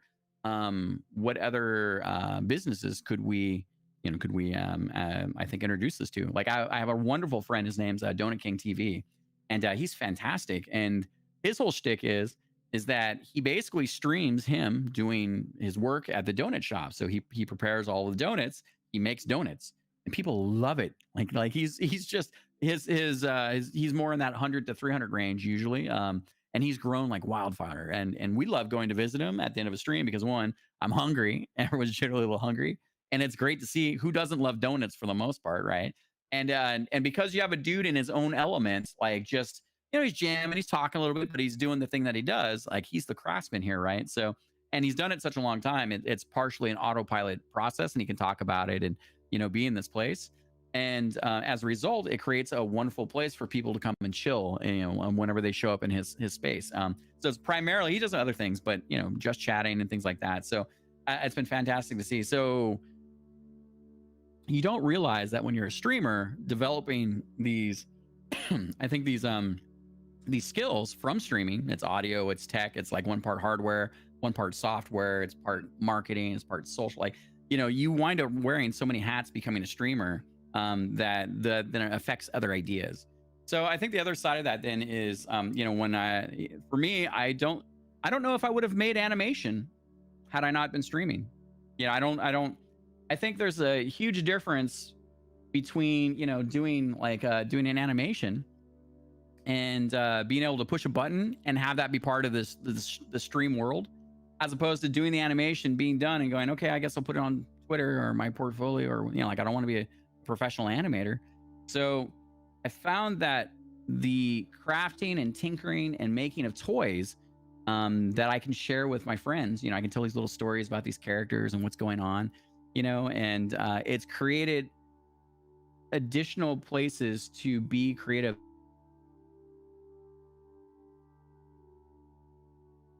Desires to be a director. I can direct aspects, animated shorts, stories, to practice voice acting, there's no limits at this point. And I found that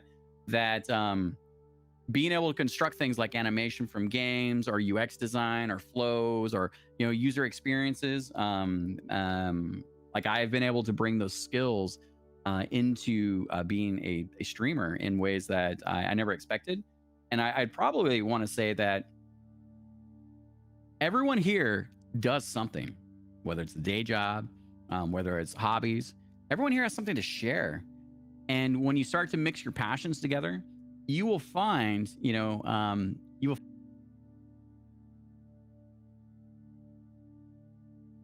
read one of my things is I want to be a stand-up comedy someday. I was a stand-up comedian, I should say, and do stand-up comedy.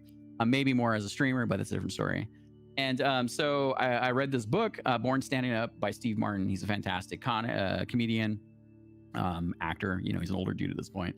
And he was on he's on Letterman, or he's on some cool talk show, right? Like a late night talk show. It might have been, maybe it was Johnny Carson, something like that. But anyways, he's there, and he's been a few times, and he's there. And they're at commercial break. And basically the talk show host leans over to Steve Martin and he says, you are going to use everything you have ever known, because he's an entertainer, right? He's a performer. I mean, this is all performance here. We are all performers right now, right? And he basically meant that any skill that Steve Martin had learned in his life, that's going to find a place in his pursuit of being an entertainer. And I that really resonated strongly with me. So I think all of it is there, and it's applicable to all of us. That sounds amazing, Mr. Bosky. But sadly, we ran out of time today to continue our stories. And thank you for being on the What the Hell Are We Doing podcast. Everyone, go check out Dr. Bosky. All the links are in the bottom in the description. Awesome. Amazing guy. Yeah, so let's hear your motivational speech. Motivational speech.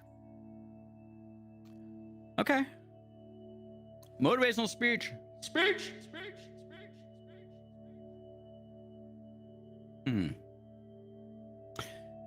Here's the thing. Life is hard. Life is not kind all the time. It's not easy. Nor do you want it to be all the time either, right? And I think that if anything that I could share with you, right, is when you have interests, if you find yourself being bored, figure out what that is and abandon that for something that you want to be interested in. It doesn't matter what it is, just go nerd out. Go commit yourself to diving deeper into this thing that you're interested in. Don't let your brain tell you you're not good enough. No one is good enough.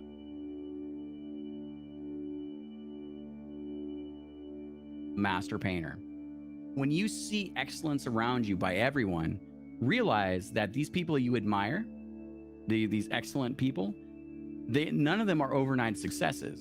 These people are often people that have finally broken through, gotten lucky, gotten the opportunity by putting in a lot of hard work and effort, and a mixture of all those things have led them to where you finally have encountered them.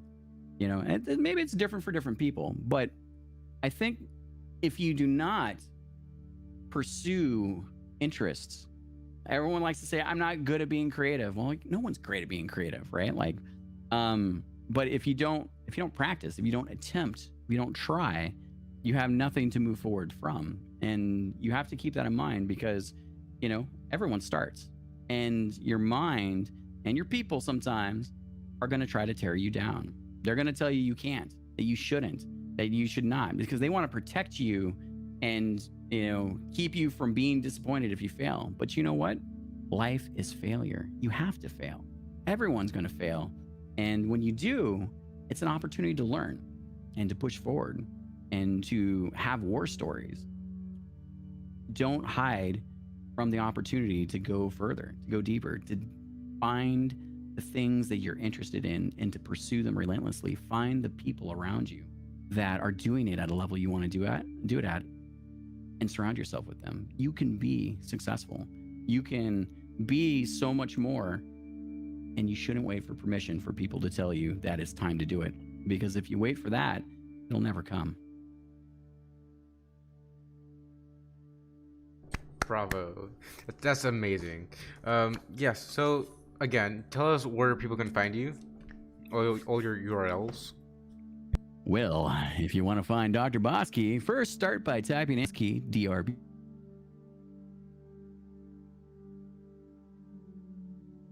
All of the goodies. And if you want to find Dr. Bosky on all of our socials, it's whatever the social is / Dr. Bosky. If you find our Twitch channel, you find everything is cross-linked. Streamers out there and friends, I went through this with Triforce Thief, right? If you want to be found, sometimes I try to connect to other streamers and their name on Twitter is different from their Instagram, is different from their YouTube, is different from their Twitch channel, and it's cross-referenced and sometimes not found. I only dig so far. Do yourself a favor whenever you go to brand yourself into whatever you're doing, you know, co-opt it all across all your socials. Make sure you have the same name, same spelling, get it out there. And if you don't, move on and pick a new name. Okay. Thank you for being on the podcast. What the Hell Are We Doing podcast, episode 11. Thank you. It was a pleasure. Everyone else that's been out there and watching, thank you so much. Much appreciated. Much love. We'll talk to you soon. Peace. Have a great night, guys. Good night. And All right. what the hell are we? See you guys. What the hell are we doing? Literally. What?